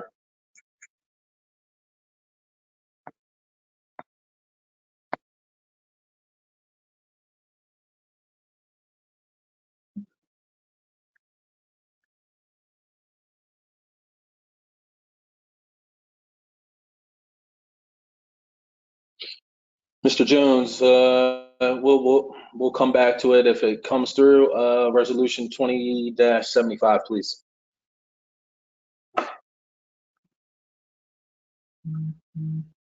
Thank you, Mr. President.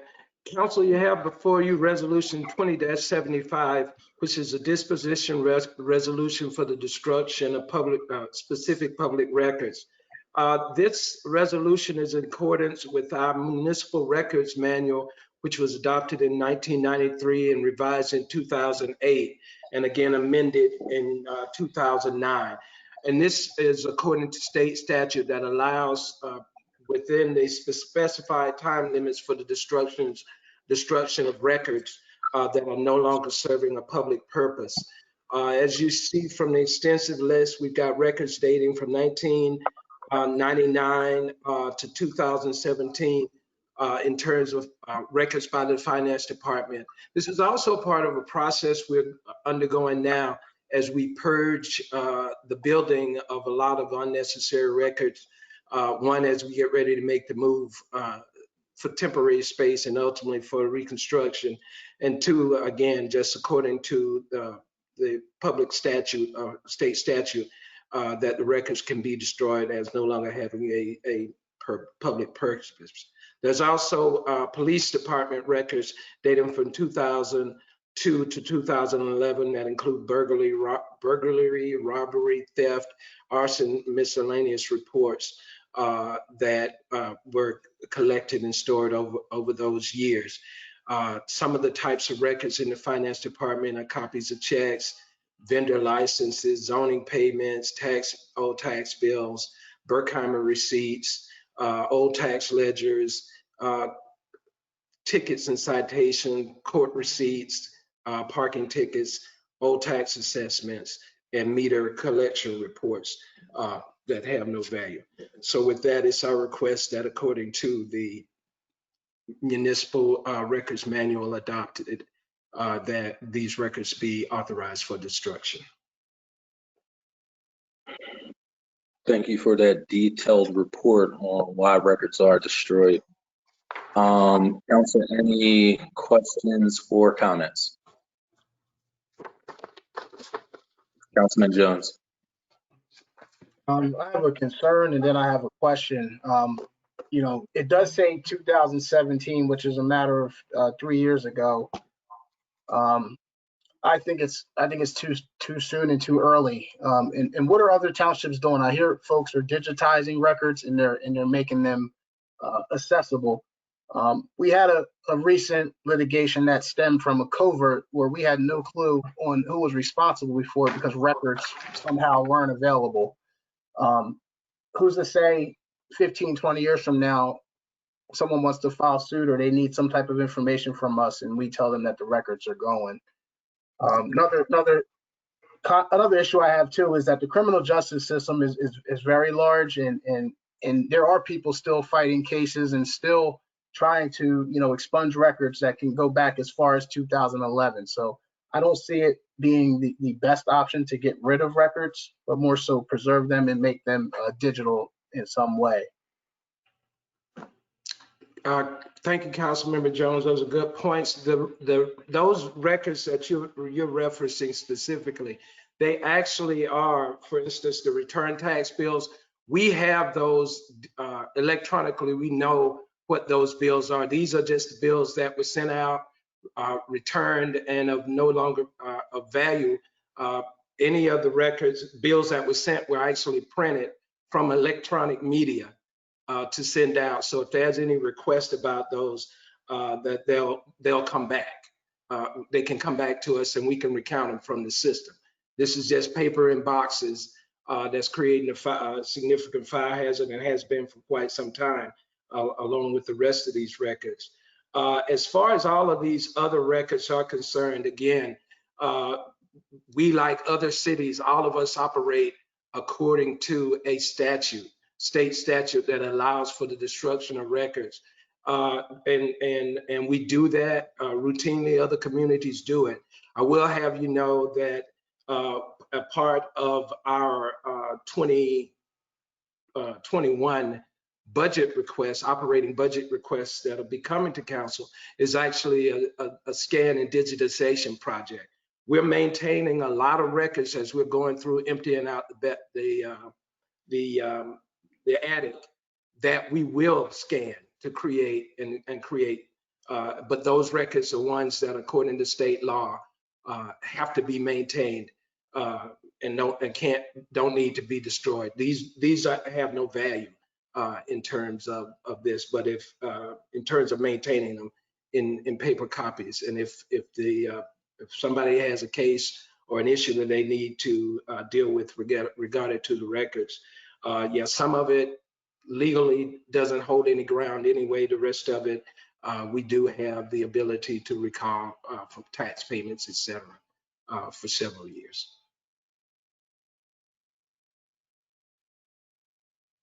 Thank you. Thank you. Council, any other questions or comments?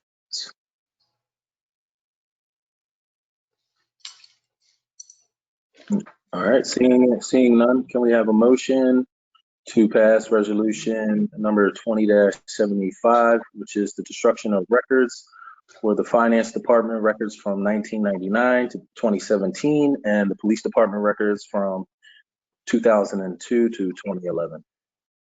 So moved.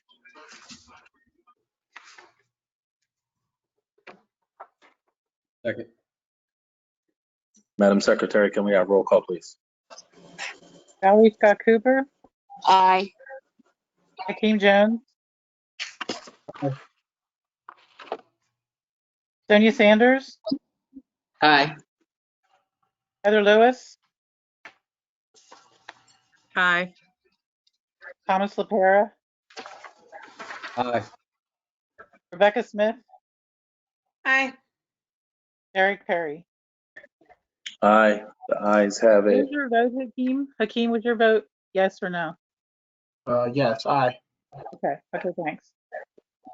Motion passes. Mr. Jones, can you take us into the discussion of the sewer, please? Yes, Mr. President, let me pull up my screen just a second.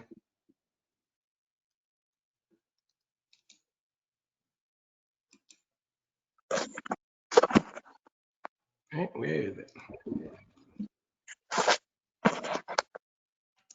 Oh, just a second.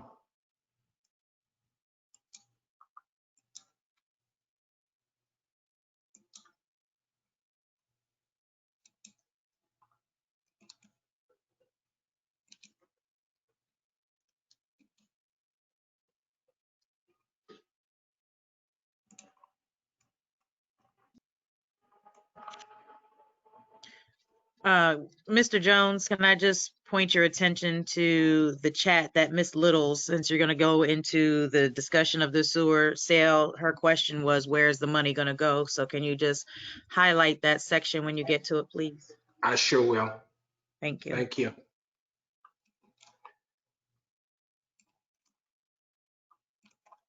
All right, if I'm trying to clear my screen so I can see.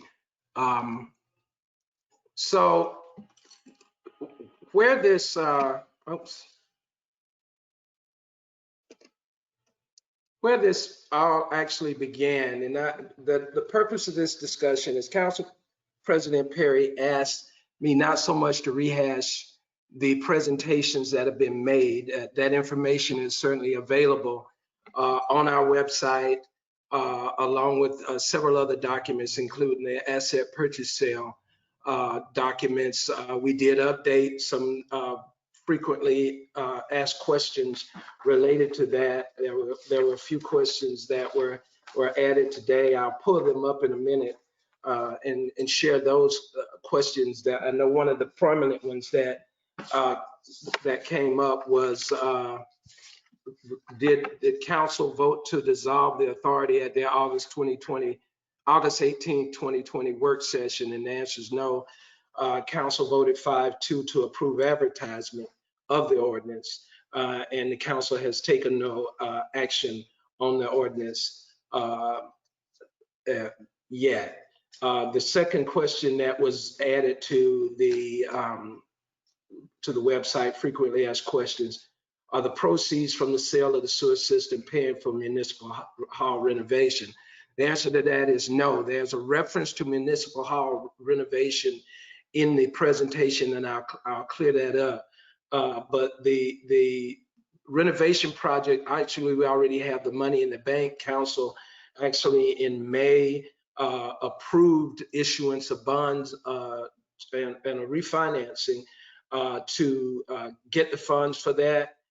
So those funds are on hand. One of the things that was listed as a potential use of funds was actually the ability to either totally defease or reduce that debt so as not to have that debt burden as a part of taxpayer burden as a consideration.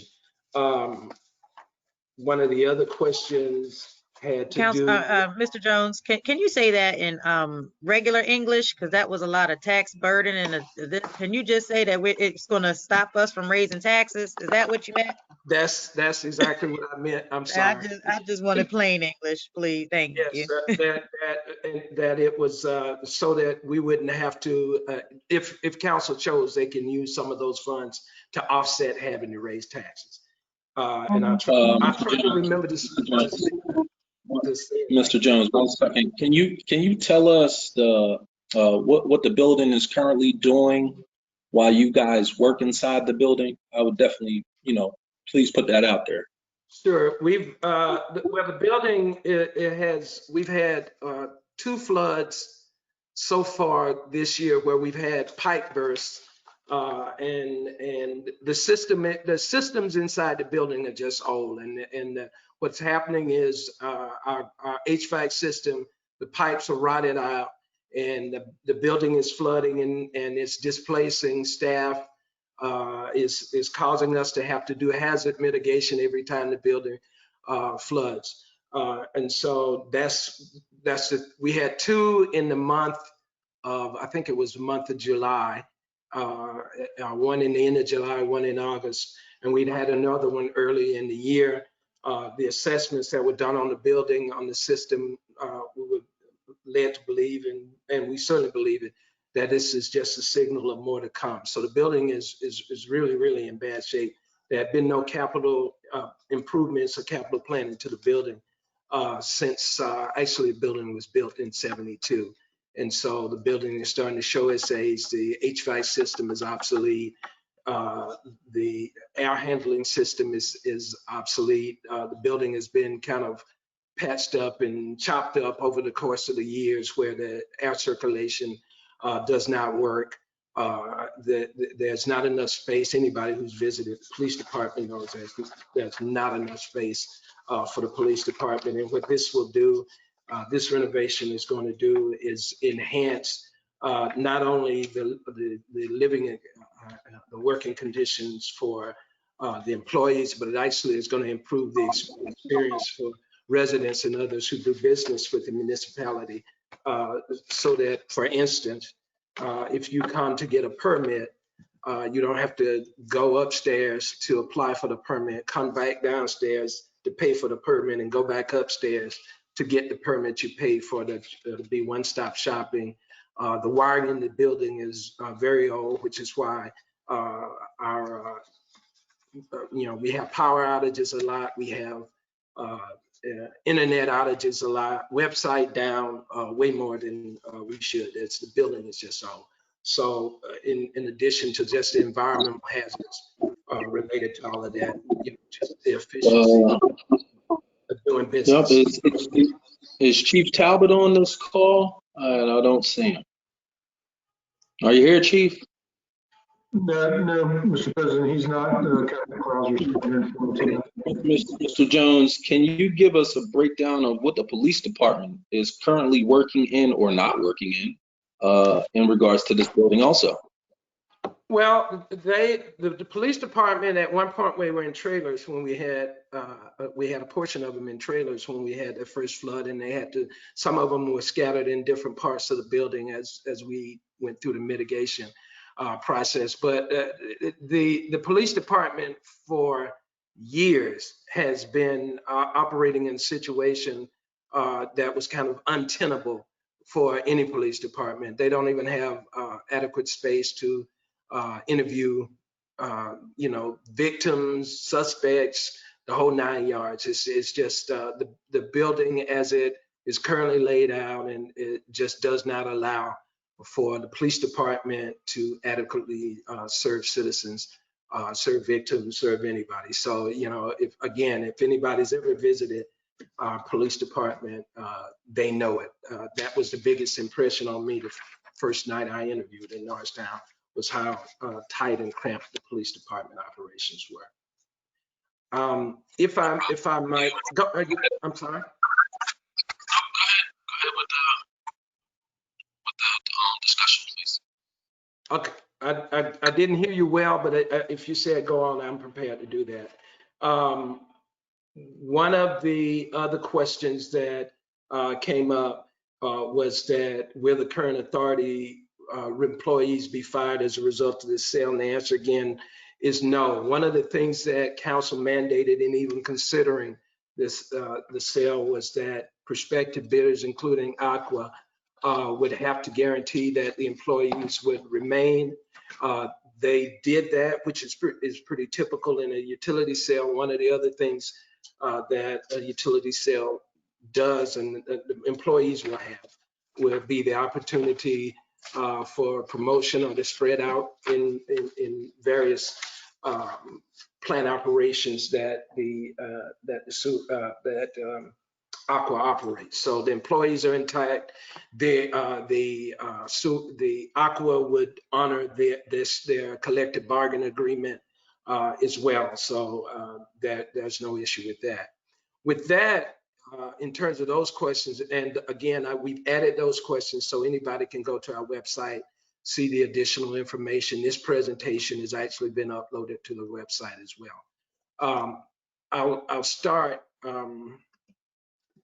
with really kind of where this all began, and it actually began a little bit early 2017 when council went into retreat and started having discussions about its goals and related to the municipality, particularly our sustainability and our economic viability. As a result of those discussions, the council set goals related to economic development, recreation, the reputation of the municipality, and financial stability. We received from council attending National League of Cities conferences, we actually were made aware and applied for and received 2 grants that really started the conversation. One was from the IBTS, which is Institute for Building Technology and Safety.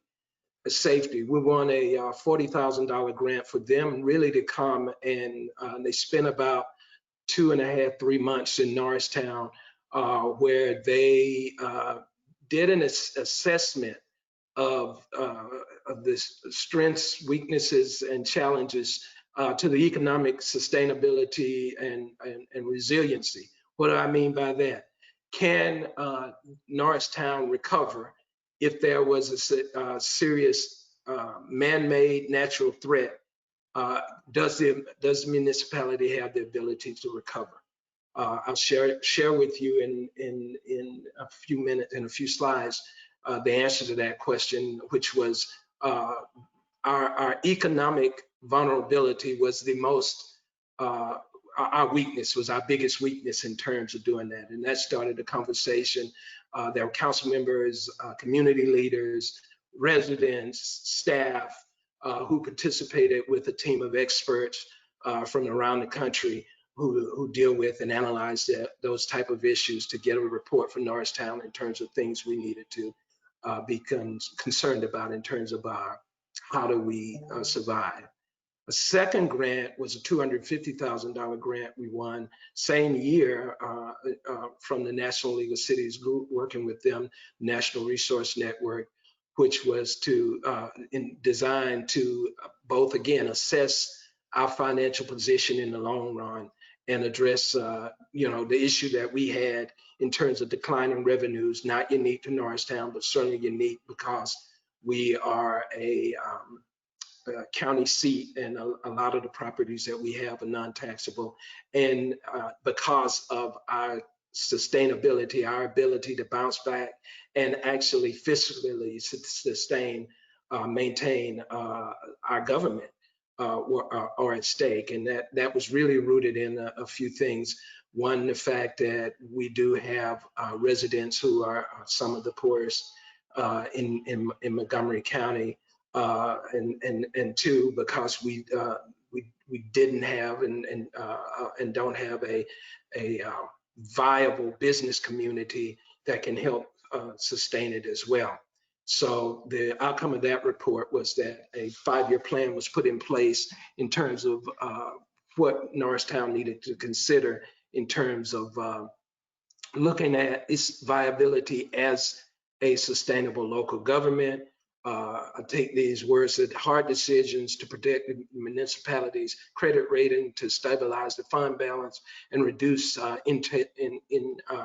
increasing taxpayer burden on taxpayers were really the kind of guides to the study and how do we accomplish that. One of those items in terms of looking at how we do that was consider the potential sale of the sewer authority as an option. So another thing, again, I alluded to this in terms of the discussions that were on the table, were that really big ticket projects that were going to require both infrastructure improvements all around and projects that Norristown could utilize to really be catalysts for redevelopment, to spur redevelopment in Norristown, all again with the goal of creating sustainability. One obviously was the riverfront redevelopment project. The council, one of the goals that was recommended and the council adopted this plan was to try to turn the municipality back toward the river by creating a viable riverfront where people could live, work, and play. Council commissioned a study to do that. The study was presented publicly, and council adopted that master plan for redevelopment. I believe it was last year. And so that's one of the projects on the table. Council has invested to date through grants we've seen over $1 million in assisting business owners, property owners on the riverfront and this is grant funds, to get phase 1 and 2 assessments of their property so that those properties can be analyzed for what needs to be corrected. Once that happens, council actually can be in a position to apply for grants to assist these property owners to clean up any toxic materials on it so that the properties are as ready for redevelopment as possible. Anybody who's been in this business understands that one of the things you do to get redevelopment is that you're as close to shovel ready for a developer as you can be. And part of that process is being able to say what's under the ground in terms of being able to get the properties acquired. And then certainly if we can, through grants, in conjunction with the property owners, if we can get them grants to clean those up, then we'll work with them to do that. The other big ticket item, obviously, with a lot of conversation about, was the state hospital conveyance, 65 acres for redevelopment. The council had me on their behalf, as they did directly negotiate and discuss with both the governor and state agencies for that conveyance of 68 acres. The governor committed to do it. That process has been underway now for a little over a year. The state just awarded a demolition remediation contract that's going to lead to demolition and cleanup of all toxic materials and demolition of buildings that can't be used on the 68 acres. And also there's a need to separate the utilities, underground utilities, because the state hospital has a closed utility system that's not in large part of the utility system that operates within the municipality. And so that separation is about to begin. Actual construction work should happen late spring next year. We also, council has authorized that a master developer RFP be issued, and we're in the final stages of putting that together. Everybody knows about the Lafayette Street interchange improvements, and what's following next is the turnpike interchange that's going to be connected. It's going to be called the Lafayette Street Turnpike Interchange. And this is a major driver for economic development in downtown and the riverfront, which supports the council's established goals. This again has caused a lot of development movement in the downtown. Some of it are already happening. A lot of property transfers are happening as developers are positioning themselves to take advantage of that connection to the turnpike. Justice Center, which you heard earlier about, is a large part of that, and also a large part of it is county's acquisition. The municipality's purchase of the lot at the corner of DeKalb and Main, which is a prime lot for redevelopment in the downtown. The council knew it was important that we get site control of that, so that the council could have a stake and control in mixed use redevelopment of that, which is housing and on top, commercial on the bottom. We're also about to issue an RFP for a master developer for that site as well. But again, all of these and more, there are lots of smaller projects that are underway and ongoing, and other projects that we can't talk about publicly right now. that are really going to be catalysts for redevelopment and are going to require some significant infrastructure improvements, which is part of the consideration of this project. So going back to what I said about the IBTS study, here's where the part of what they report on the assessment of the municipalities' vulnerabilities, and it shows that the economic vulnerability is one of our biggest weaknesses, the biggest weakness we have. And so part of what we have to do is look at how do we create development in the downtown, given the fact that we have a poor community, we have lots of non-taxable properties. How do we consider that?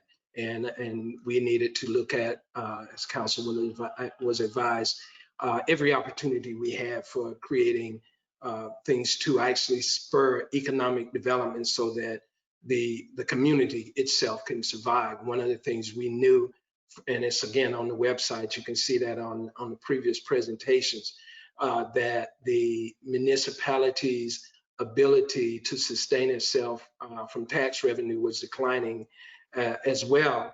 And if there was not anything that was going to be looked at differently, then taxes were going to have to be raised to a level that certainly council found untenable and undesirable to place on residents. This is just a copy of the information. Again, there was lots of discussion. This report is on the website as well. Both reports are on the website, but lots of discussion about council, looking at among all the options that it had, and there were not that many, looking at potential sale of the sewer authority. At the time that this happened, I think the initial estimate was that the sale might net about 10 to 15 million in proceeds. Obviously, it netted significantly more. And again, one of the points of that, and this kind of speaks to the issue of how proceeds would be used. This is not, and council's intention has never been that it would just be spend and eliminate money. It actually was to create investments that can bring recurring savings and recurring revenues, and by doing so, actually take some of the tax burden off of residents. And so the report recommended that council develop a menu of options to have various ways of using those proceeds. We'll go over some of those options in a little while, but it was never a spend-only approach. There are several things that really all designed either for capital improvements that are a necessity for municipal operations, or capital improvements that improve the quality of life of Norristown residents, or other types of structural improvements in terms of the finances of the municipality that bring about tax relief to residents. So that was really, yes. Can you say that again, please? Can you say what is this supposed to do? It was the intent of the discussions has always been to bring about tax burden relief to residents of Norristown, and it's long term, and that's been the discussion all along. That's what's been in the presentations, is to relieve the tax burdens and improve the quality of life of residents in Norristown. So I won't spend a whole lot of time on the timeline. I think everybody has seen that. It's already been there. In addition to these major,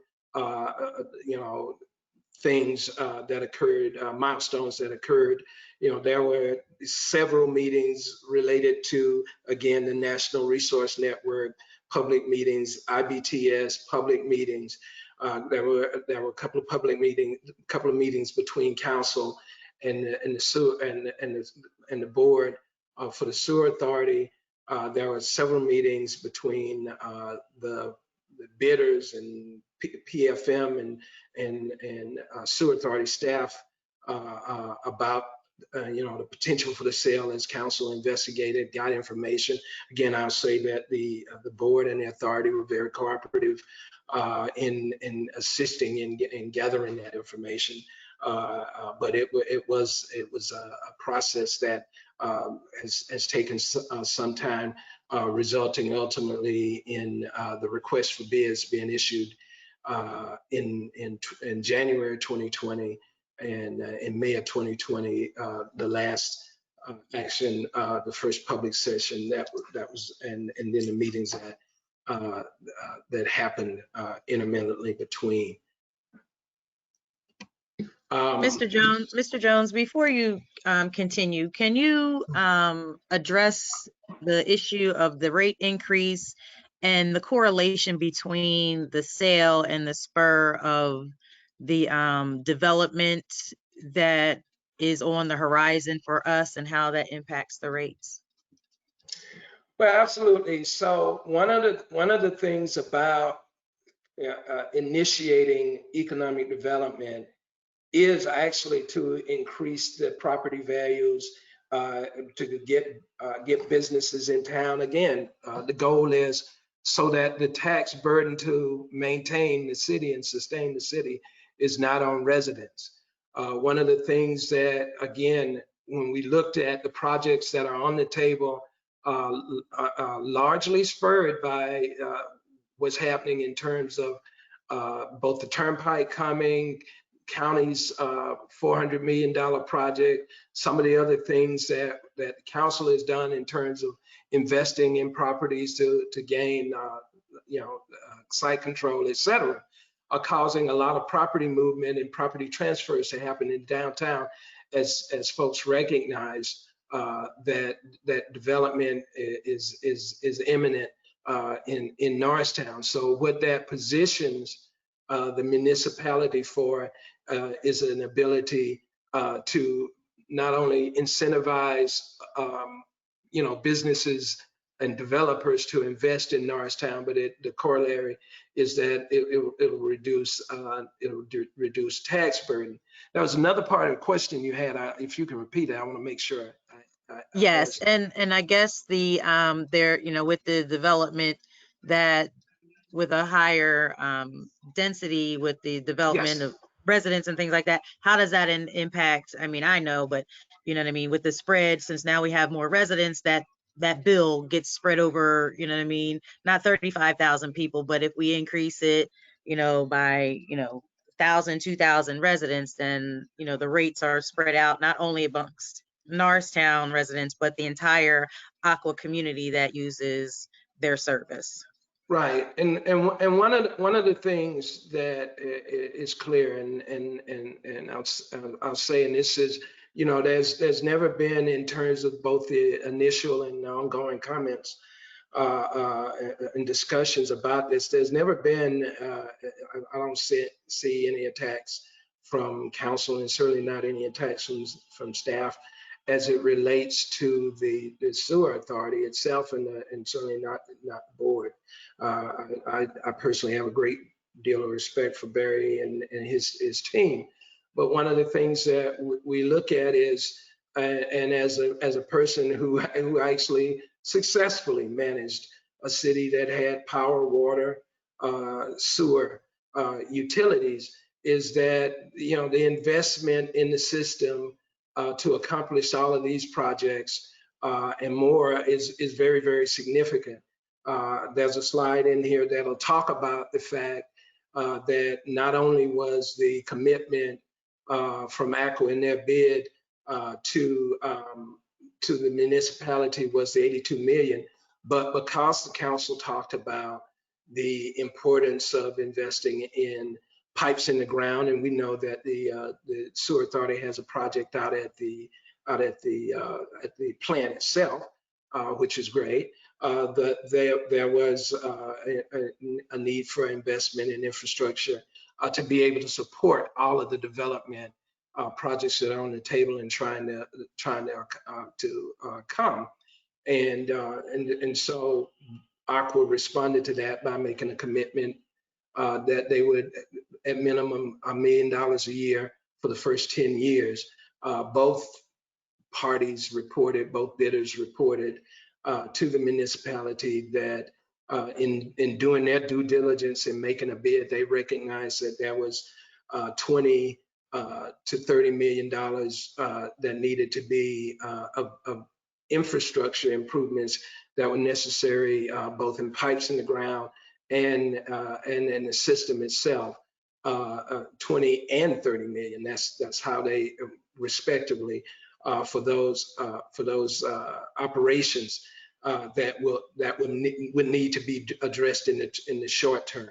And so addressing those to support development again was going to be important, and is one of the considerations of why they councils based on council's input that they committed to make an additional 10 million investment in the system itself.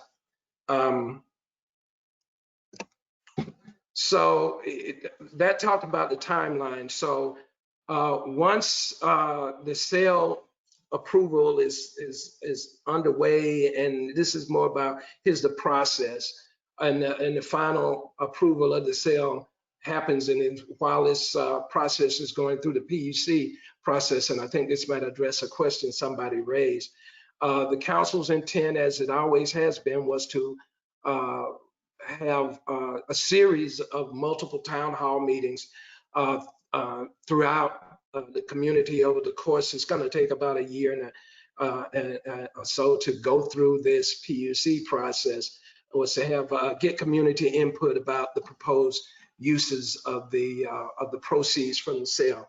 Council has identified several related to sustainability and the ability to maintain the city, the ability to keep the city operational, as well as the ability to improve the quality of life. And they certainly, the intent has always been, once we get to that point, is to have public meetings with the community to get their input on those ideas and get others as well.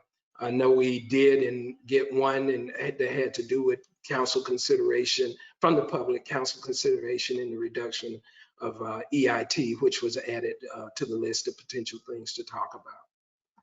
So again, this is the proceeds. I already talked about this slide at the beginning. The goal of all of this was not to spend, but to leverage the funds for capital improvement and reduction of tax residents. I talked about those other two bullets already. So what will the proceeds provide?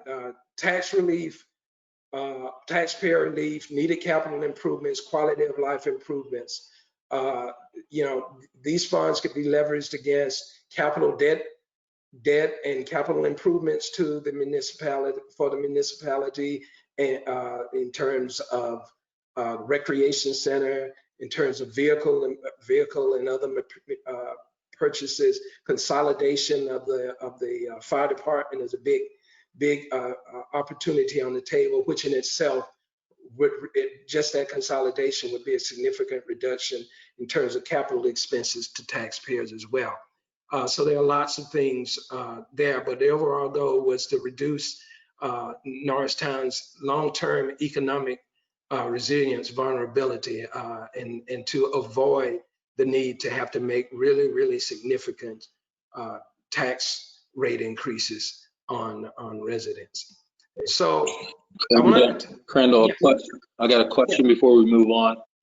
Before you move on to the next thing, there's some questions of saying, will there be rate increases, and how will we handle the rate increases, even though you're talking about all of taxes, not just some taxes, but can you give an explanation in regards to that?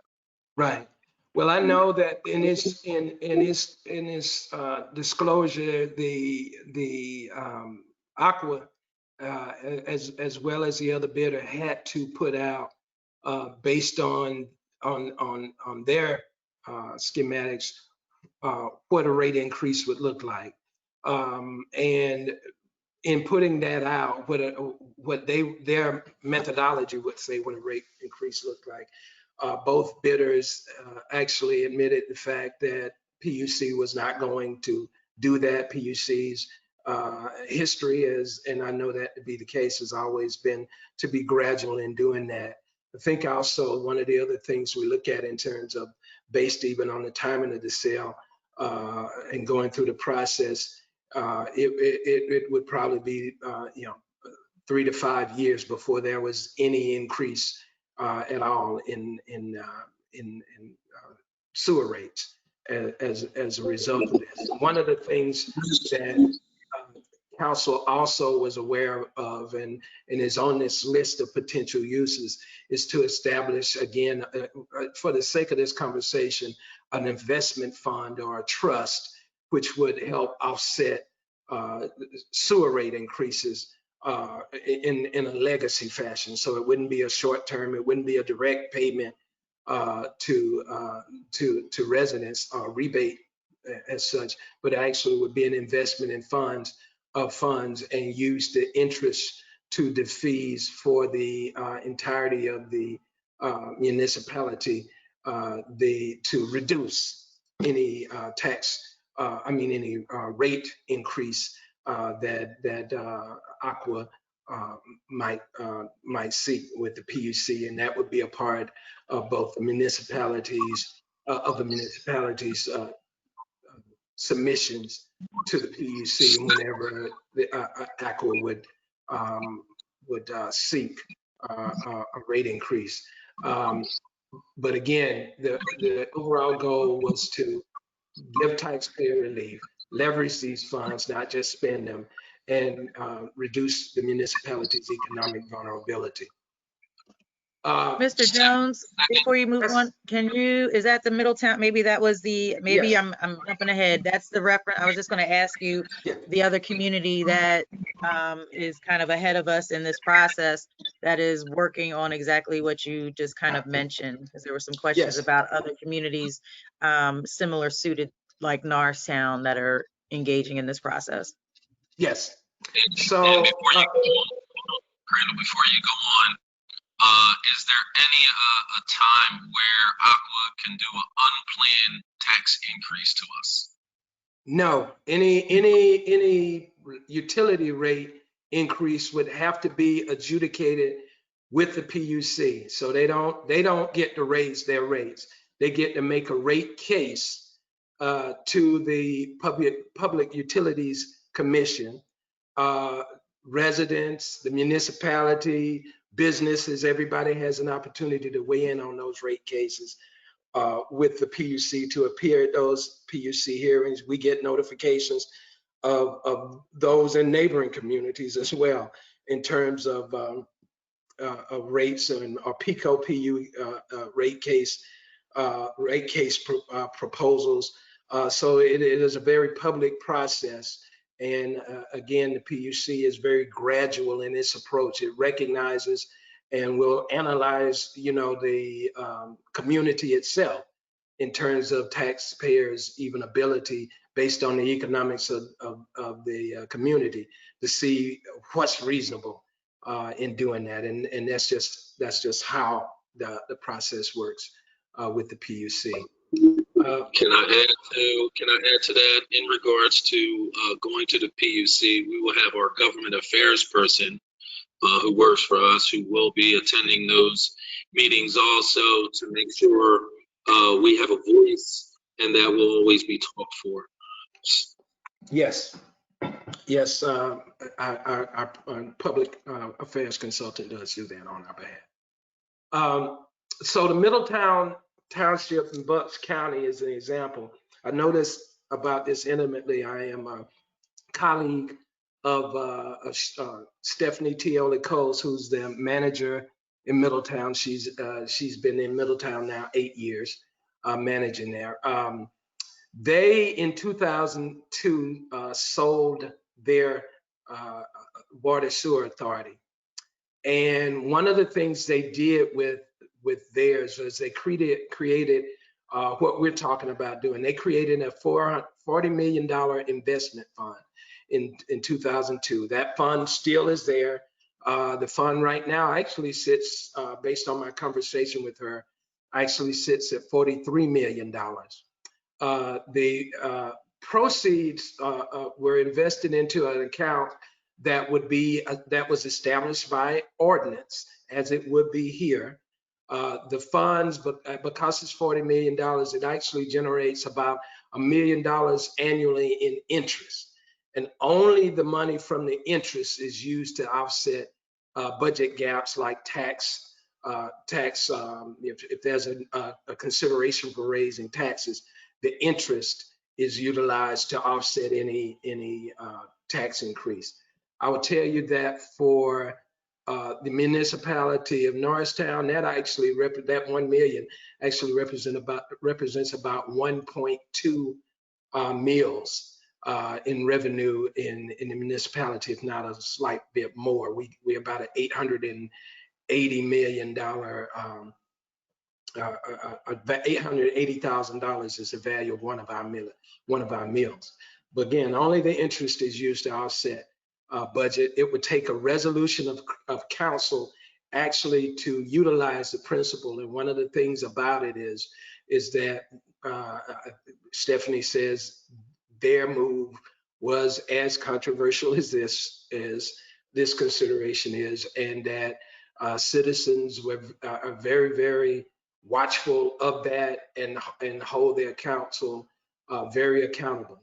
So if there's an action to be made on those funds, it is through a resolution that has to be public. The way the ordinance is written, there can only be consideration of using the principle in the most dire situations.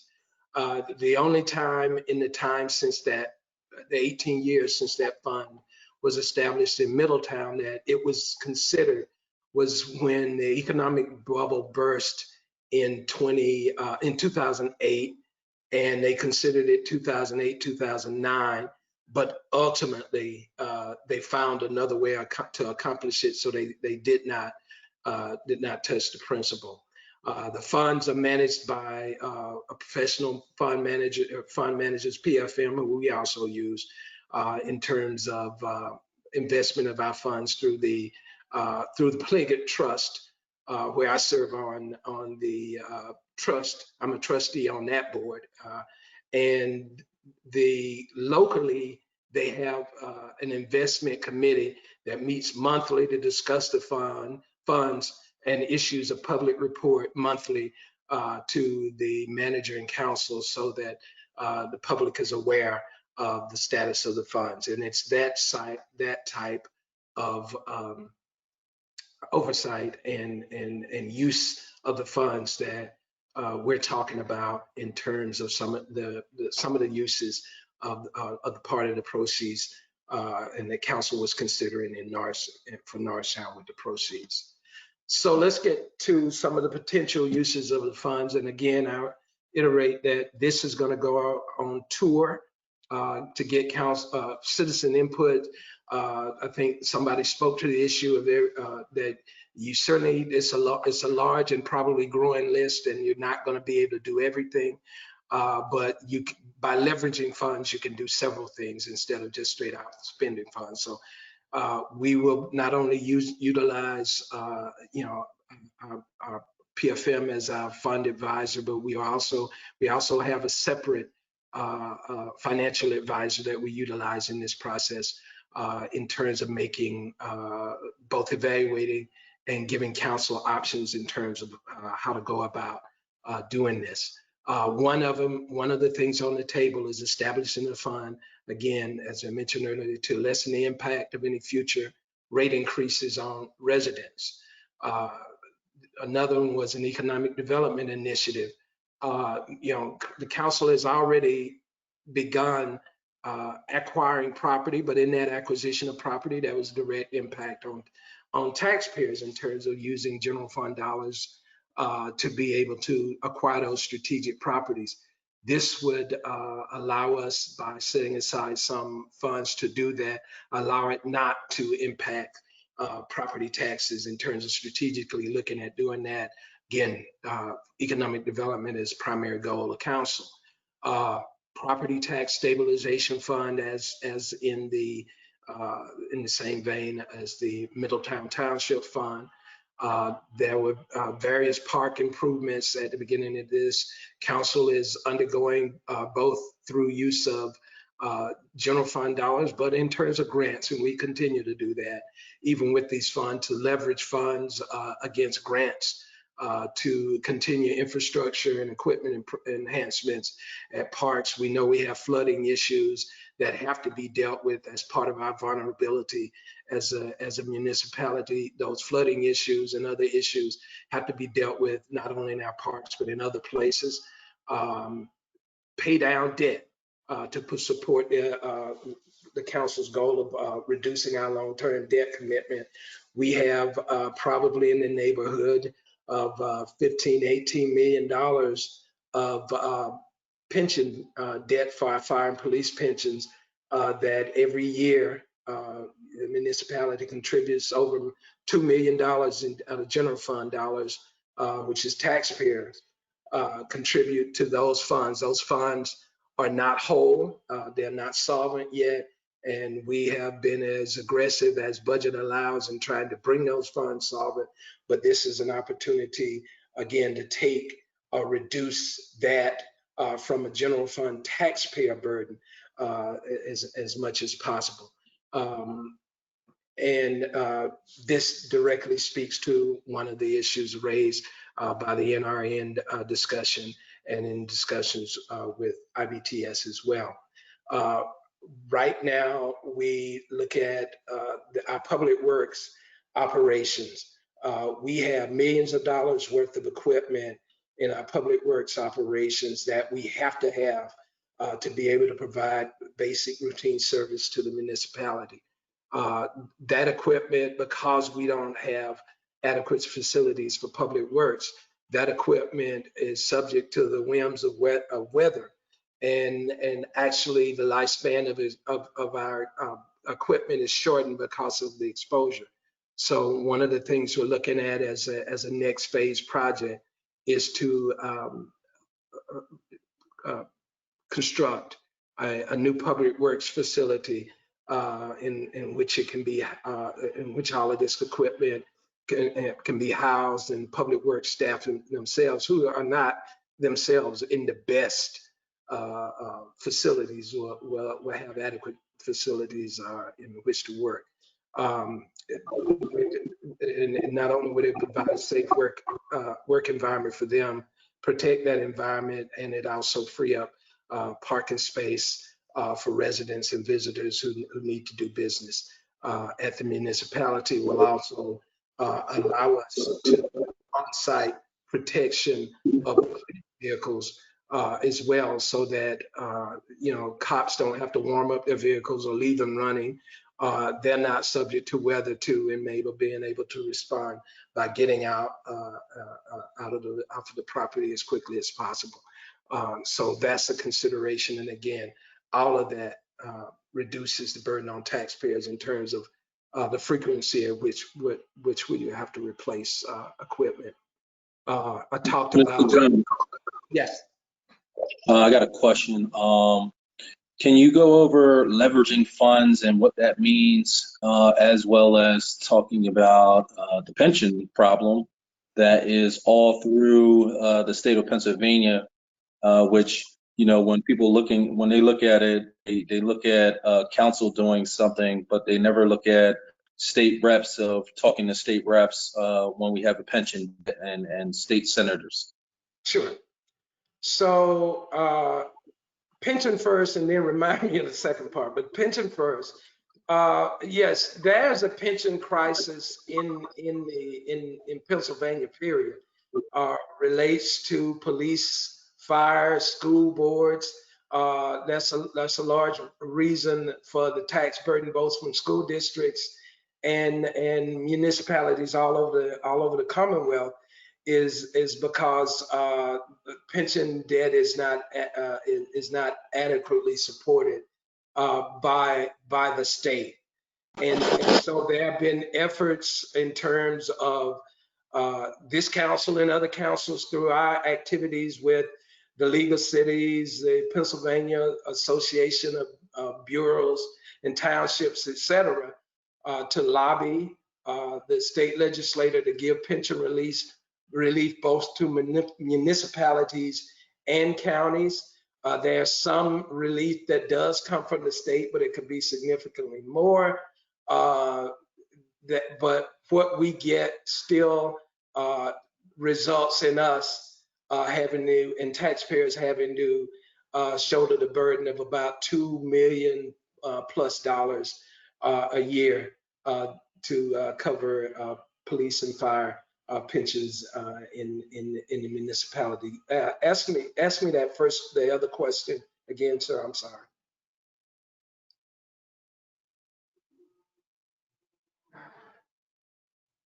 President Perry, if you're talking, you're on mute. I can't see. What do you mean by leveraging funds? Oh, thank you. How do you leverage funds to make it funds, beneficial? Yep. Yes. Leveraging funds is not about just spending them. Is it? You know, there'll be some spending, but one of the things we're doing now is utilizing grants and matching funds to grants so that we can reduce our costs in doing projects. And again, when you set up trusts for these funds where you're actually using interest off the funds instead of the funds themselves, you create legacy funds which are always there, and you really offset the impact on residents based on what interest is generated. Again, if there are dire emergencies, you have a mechanism for being able to do that. But that is, again, guided by council's ordinance and also overseen in terms of citizens being aware and present and engaged in that process. I will go back to, in terms of setting up those kinds of funds, one of the things Manager Tioli Cull shared with me, that there's, since 2002, when that fund established, every iteration of council that has come to Middletown Township has honored that ordinance and not tried to do anything about that ordinance, both from the commitment to that and certainly because the community was watching.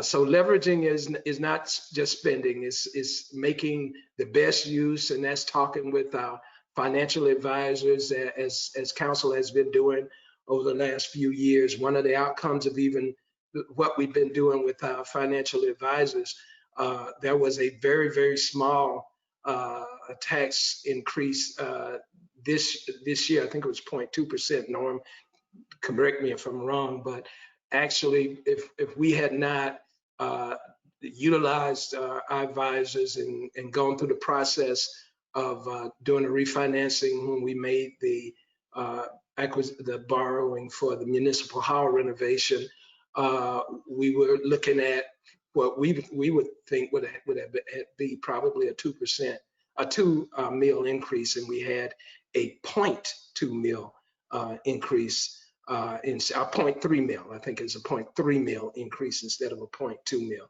So leveraging is utilizing as many resources as you have available to you to keep from having to spend actual tax dollars and burden taxpayers with the cost of doing that business. That's essentially what it is.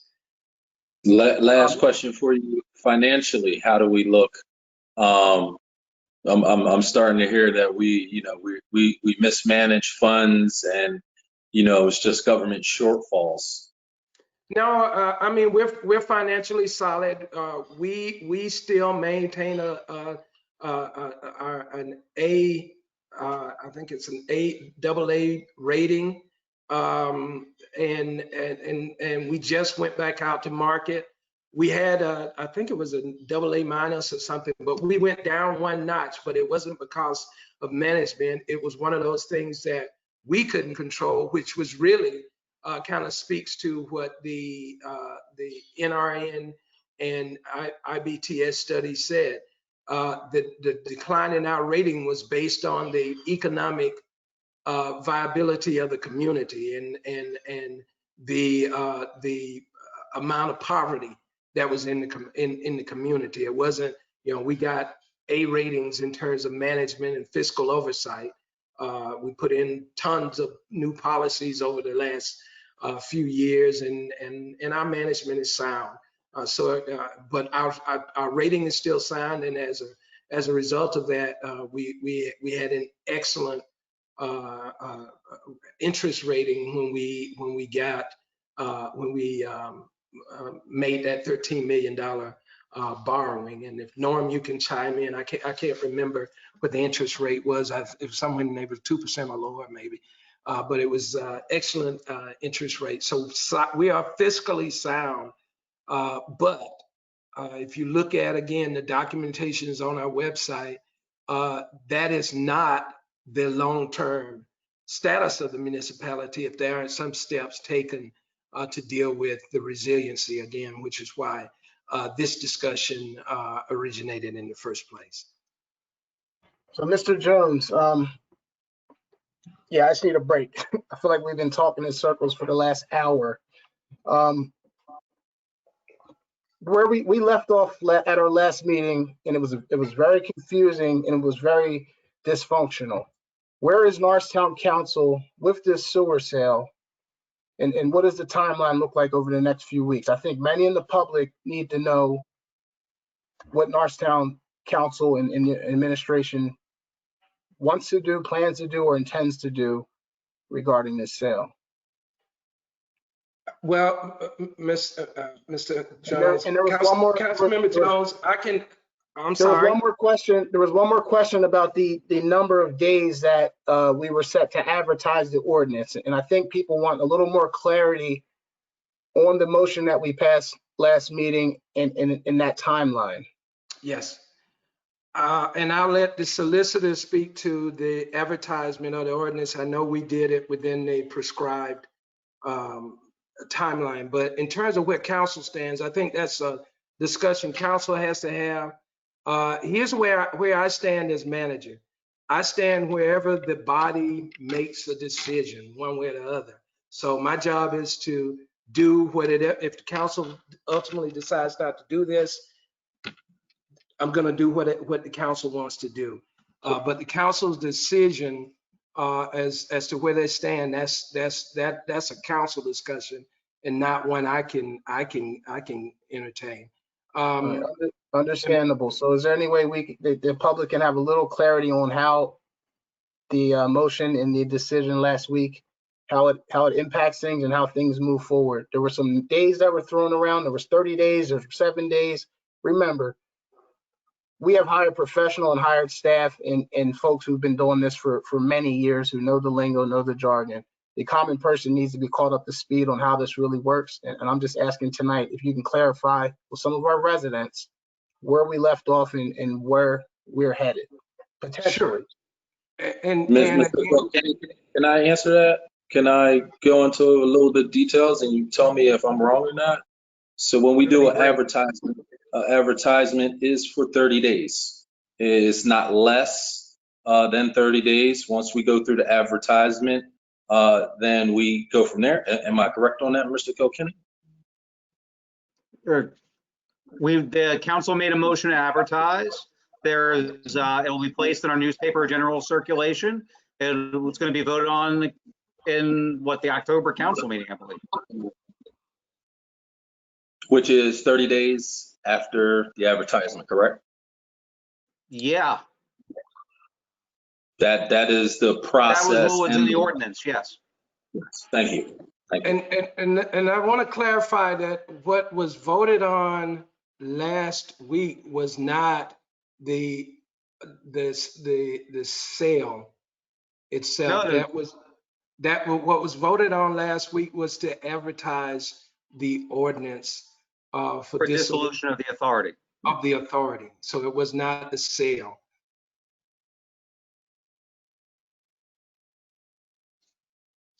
Thank you. I needed more clarity as far as the timeline. I think a lot of folks from the community, again, they're not professionals in this. They don't read law books every day. So sometimes when we throw words and and acronyms around that the common person isn't always privy. So thank you for clarifying that. Yeah, and council can consider to vote on that on last meeting's ordinance at the work session. They could have The considered next council work session, Work the session, dissolution would take effect, I believe it was, I have to look in front of me, October 5th or 6th. That's what it said. October 6th, I believe it was. October 6th in the ordinance. Yeah. Yes.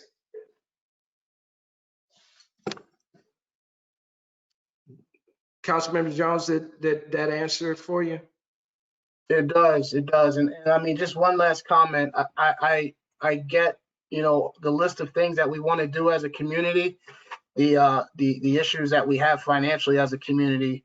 But if you heard the public comment, not just tonight, but throughout the past several months, and if you've been out in the community speaking to people, not just those who are struggling, but even those who are pretty fortunate, I think across the board you will hear a similar sentiment that these fees are going to be recuperated somewhere down the line, and the average citizen really needs confidence that the sale proceeds will directly impact them, and not necessarily, you know, what we're trying to accomplish in the downtown or on the waterfront or many places where they're currently not right now. Right. And again, I understand what you're saying. And again, I know, and there were a ton of conversations that council has had among themselves about this and with other folks about this. But the intent and from all the notes that I pulled in putting together this has always been, even with the redevelopment, and one of the outcomes of the two reports is that the only way to bring relief, the primary way for this municipality to bring relief is through redevelopment, creating some density, bringing in more taxpayers, bringing in more businesses, so that the cost of operating a government can be spread among more taxpayers, so that the burden is relieved. So even with the redevelopment part of it, and with the funds, all of those things have the net effect of being able, one, to increase property values, certainly in terms of redevelopment, and two,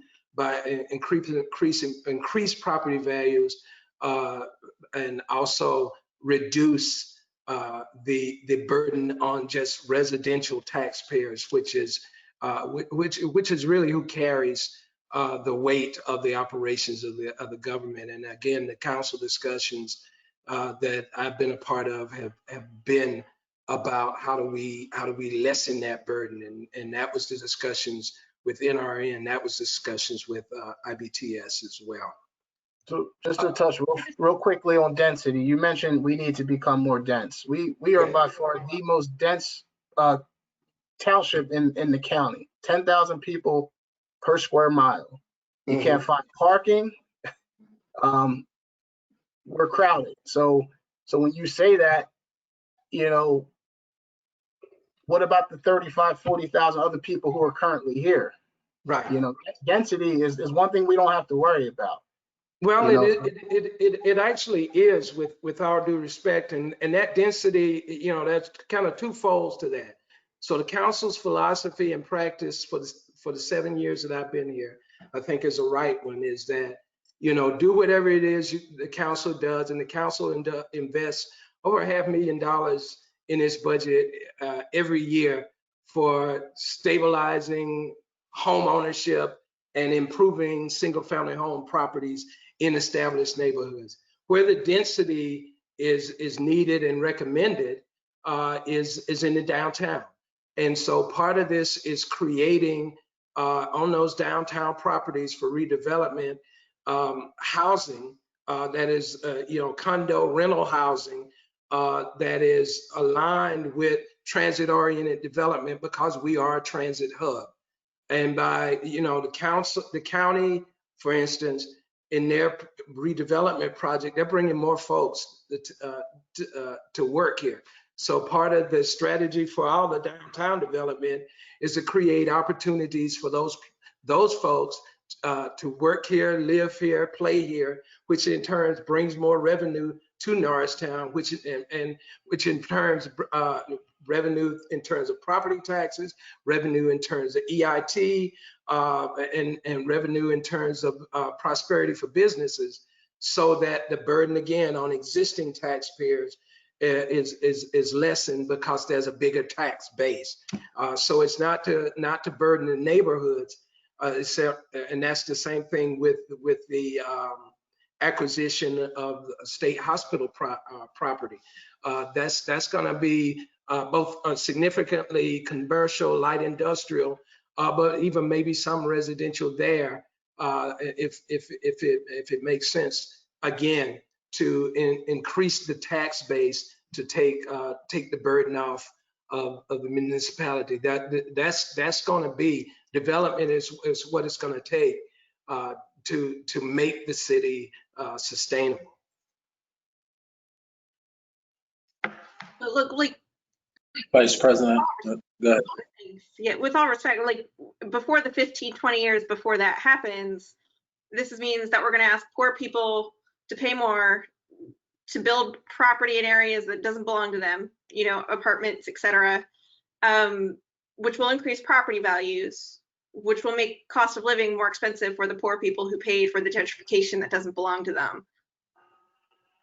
And so just building off what Hakeem said, like the people in the neighborhoods lose flat out over and over again. Even if 20 years from now, it might mean that there's enough extra people here that offsets some of the tax burden.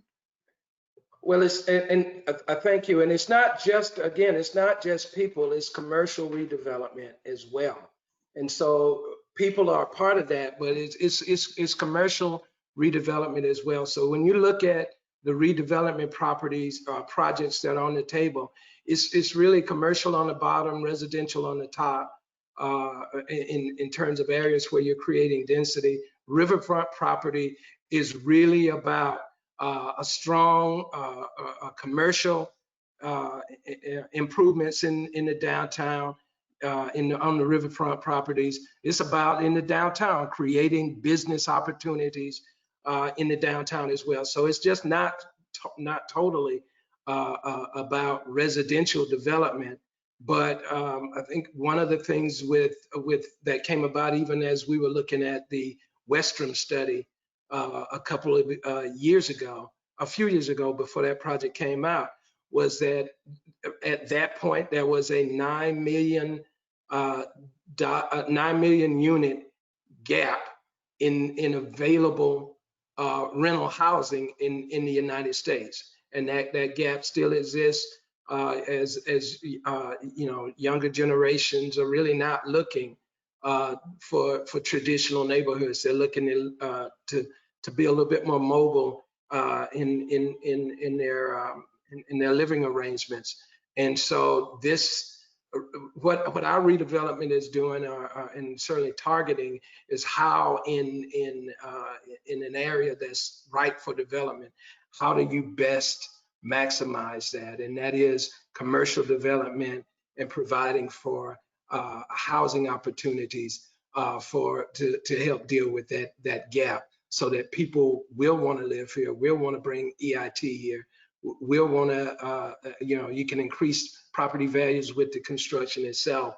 And so failure to do it, again, in terms of the studies and the discussions that we have, is you're left with burdening taxpayers anyway by either one or two ways: significantly reduce the services that you provide, and we provide basic services, or burden taxpayers to maintain those services. So it's kind of a catch-22. And again, one of the things that has been discussion among you guys has been, you know, how do we then offset that?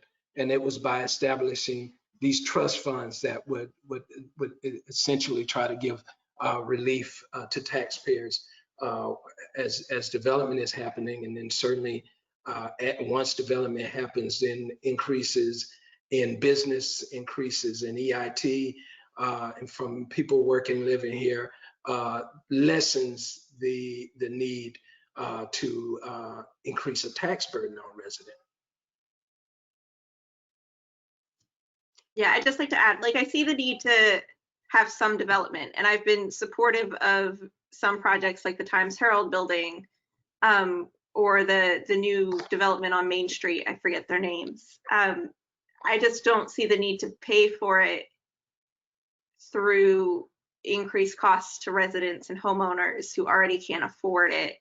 I know we've talked a lot about the fund and offsetting costs, but the opposite to the Middleton Township example is the Coatesville example, and Coatesville looks a little bit more like Norristown than Middletown. Their funds ran out, and they ran out quickly, way quicker than they thought. And so the NRN report also talked about not using one-time revenues for recurring costs for that reason. And on our list, we've got a stabilization fund, property tax relief, and potentially pensions. Those are all recurring costs. Right, and the funds itself that would be set up again, as with Middletown, the trust funds or the investment funds that are set up are established to deal with the recurring costs, because you're dealing with using interest, not principal, to leverage those costs. And I don't really know the dynamics or the details of what happened in Coatesville, but again, we're in Middletown by using interest instead of principal in terms of doing it. That fund is intact after 40 years, and it's actually more than it was when it was put in place.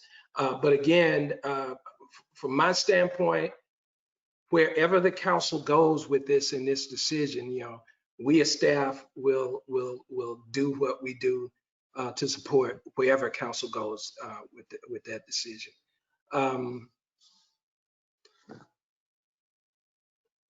If there are no other questions, I'll try to wrap up really quickly at this point. Yes, please.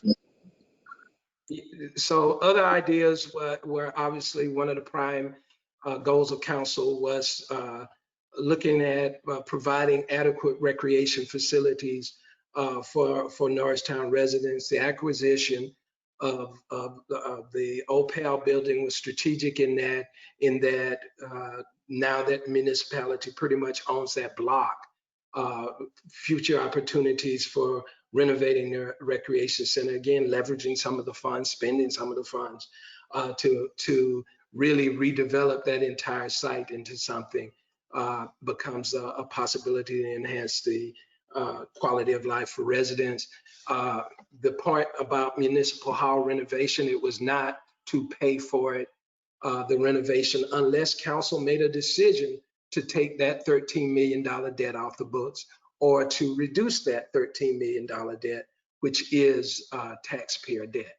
And so that was put on as a possibility. I mentioned early on about the consolidation of the fire department. Council and staff in collaboration with our lobbyist and it has gotten a RACP authorization from that's in the governor's budget for we asked for 4 million. It'll probably be closer to 2.5 million to actually allow us to match funds to consolidate the fire department down from the 4 current departments, none of which we actually own, to one owned by the municipality. It's going to reduce our operating costs because we do pay into we do pay a stipend to those 4 fire companies for use of their facilities, and it eliminate the need for us to buy and maintain as much equipment as we do. And because of the diminishing size of our volunteer firefighters, we actually are staffing equipment logistically but it's being marginally used because we don't have enough firefighters in each station to be able to even use some of the equipment. So this will reduce our capital cost, which is taxpayer dollars, by going from 4 to 2. We maintain one and then have a centralized station on one side of town, maintain one of the existing stations, reduce our operating costs and the burden on taxpayers. I mentioned earlier about contributing to the unfunded pension liability, again, over $2 million a year.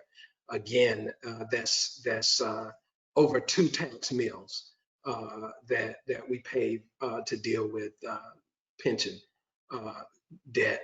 And then finally, one of the things, I don't think we made it in this slide. I did say, add that we had a recommendation from someone who supported the idea of the sale, with the council consider a reduction in its EIT rate to give local taxpayers some relief. And then finally, one of the goals of council discussed was supporting these students in Norristown High School by establishing essentially an endowment fund. And again, once you get the endowment fund to a certain level, it's self-generating. So it purely operates off of interest.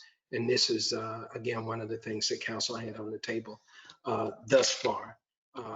What would follow that would be discussions, again, in the community with residents to hear about their thoughts on those and get any other residents' ideas for potential uses of the funds. And that's what I have, council. Council, any questions or comments? Okay, seeing none. Can we go ahead, Councilman Jones? There were 2 residents who did not have their public comment read, and I do know they were sent in. So is there anything we can do, or how's that work at this point, even though we're past it? I am finishing up, and then I'm going to read their. I have one. I don't have the other one. And I if that person, I have Ms. Netta Hughes's email. Whoever the other person, if you want to email me currently right now, it's dperry@norristown.org, and I will read the information. Yeah, it was Mr. Hodo. It was Mr. Hodo who sent it at 6:32, I believe. So he'll send it. No problem. If he can send it to me, not a problem at all. Council, can we have a motion to bypass the director's agenda to give us, even though I would love to hear Mr. Amrinder Singh. He never gets to comment, and I know he has a lot of great information, but this was long. So can we have a motion to bypass presentations from directors? Motion. So moved. All in favor? Aye. Aye. Any nays? So moved. All in favor? Aye. So hold on. I don't know. This thing is giving. All right. So, Aye. Can you mute this? Councilwoman Cooper, can you mute me? Can you? Yep, there you go. All right, good. So, can everyone hear me? Yes. All right, so we have, this is from Antoinette Johnson, as a resident and a homeowner. It's in regards to the sale of the sewer authority and removal of the sewer authority board.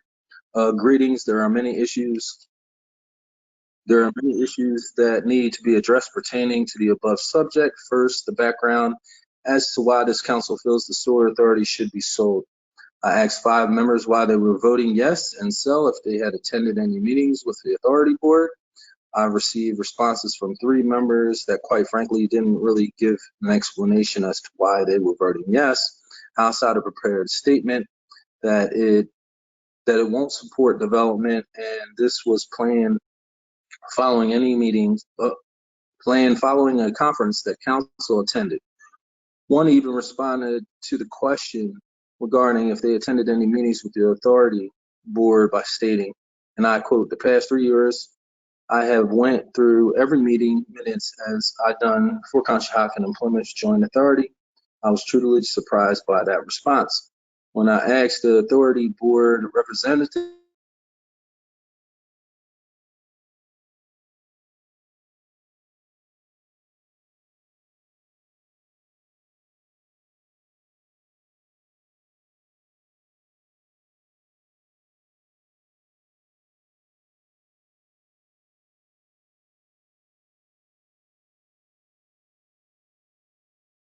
President Perry, we can't hear you.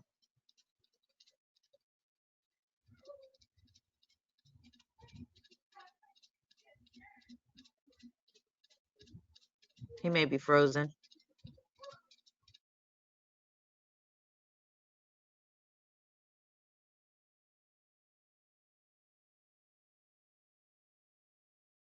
Yeah, looks like he's frozen.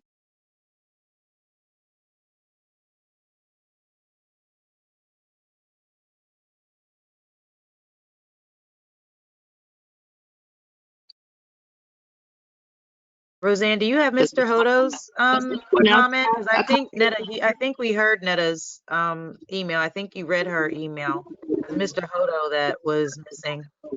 We didn't read Ms. Netta's email. We read her daughter's. Oh, okay. It sounds the same.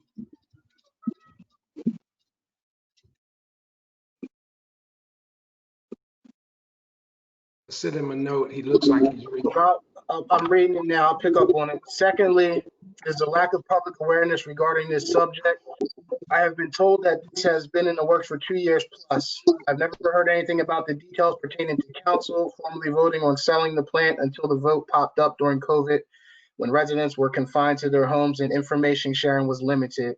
I can't see why this council wouldn't want their constituents to be well informed with factual information so they can provide feedback pertaining to this situation, especially when the financial burden would be on us.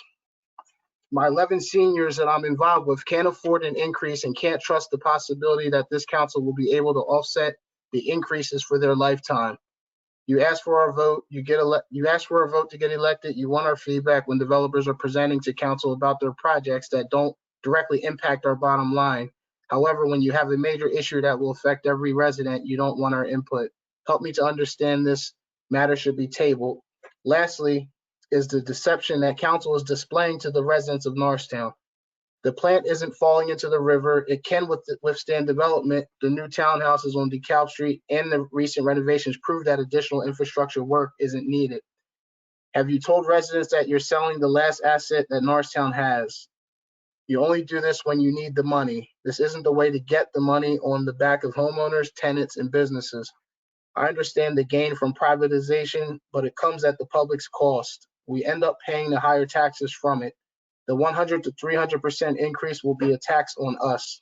Other surrounding communities that have sold their plants aren't happy and they're seeing the increases.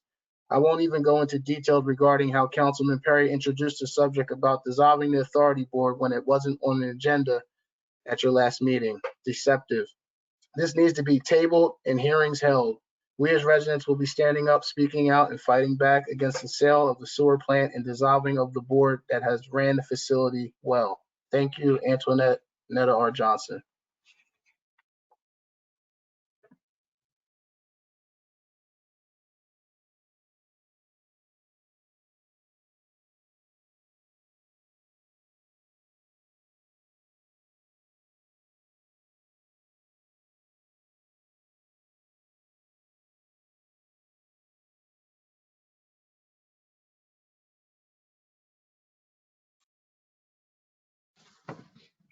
Madam President, the Vice President, it looks like he might be down and completely can't All come right, back. there was one more public comment from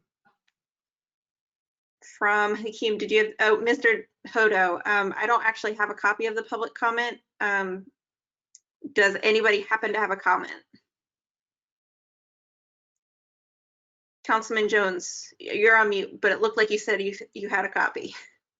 Did everybody get kicked out like I did? Nope, No, just we you. did not, President Perry. We were on to Mr. Hodo's public comment, if you have a copy of it. I do not have. I have it right here if you don't mind me reading it. Dear Council, my name is David Hodo. I'm a former councilman at large of Norristown. I address you tonight regarding the issue of selling the sewer treatment plant and abolishing of the sewer authority. This is not the first time that there has been discussion of possible sale of the sewer plant. In fact, there were some discussions during my tenure on council during 2006 to 2009. At that time, it seemed to not be in the best interest of our town to quick sell such a valuable and necessary Norristown possession for short-term dollars today, but at the expense of a long-term financial debt load on our future young and elderly. If council has really done its homework and due diligence on the matter, then why have you done such a poor job informing the residents, the people you represent, about the pluses, the minuses, and possibility gray areas of the sale? What have you as a council and a team really done to totally investigate and inform yourselves of all the facts so that you can without a doubt stand before we, the residents and citizens, and state that this is a must-do action for the good of Norristown? I would suggest that in addition to the aforementioned item, I suggest that you also talk to the council people that have served and blazed the trail before you. I have found that the wrong decisions are always quick and cannot stand on their own, but the right decisions always take time, but they will stand forever. My wise suggestion to you, council, is to please follow the suggestions that I have outlined in this statement, because it is what concerned residents have questioned me about and had statements about. If you prepare yourself to sell your action to the Norristown people you represent, then maybe you will be able to sell our sewer plant to an outside buyer. Respectfully submitted, David M. Hodo, resident and former councilman.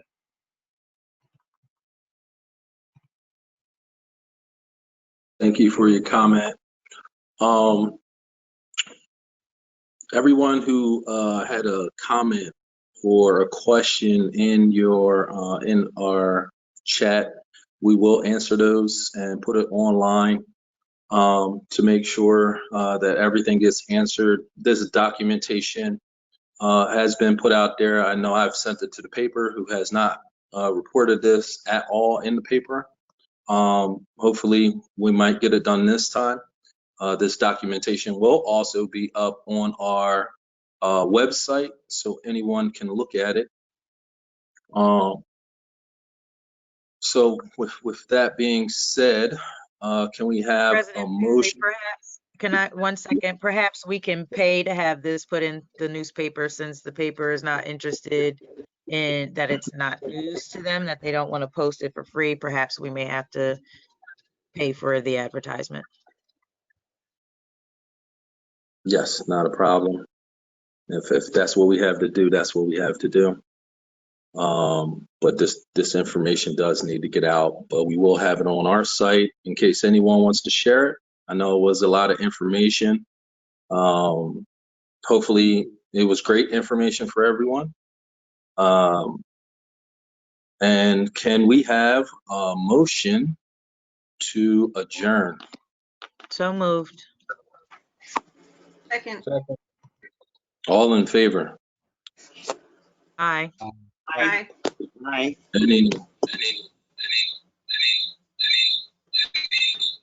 Everyone enjoy your time. Be safe out here. And everyone have a good night.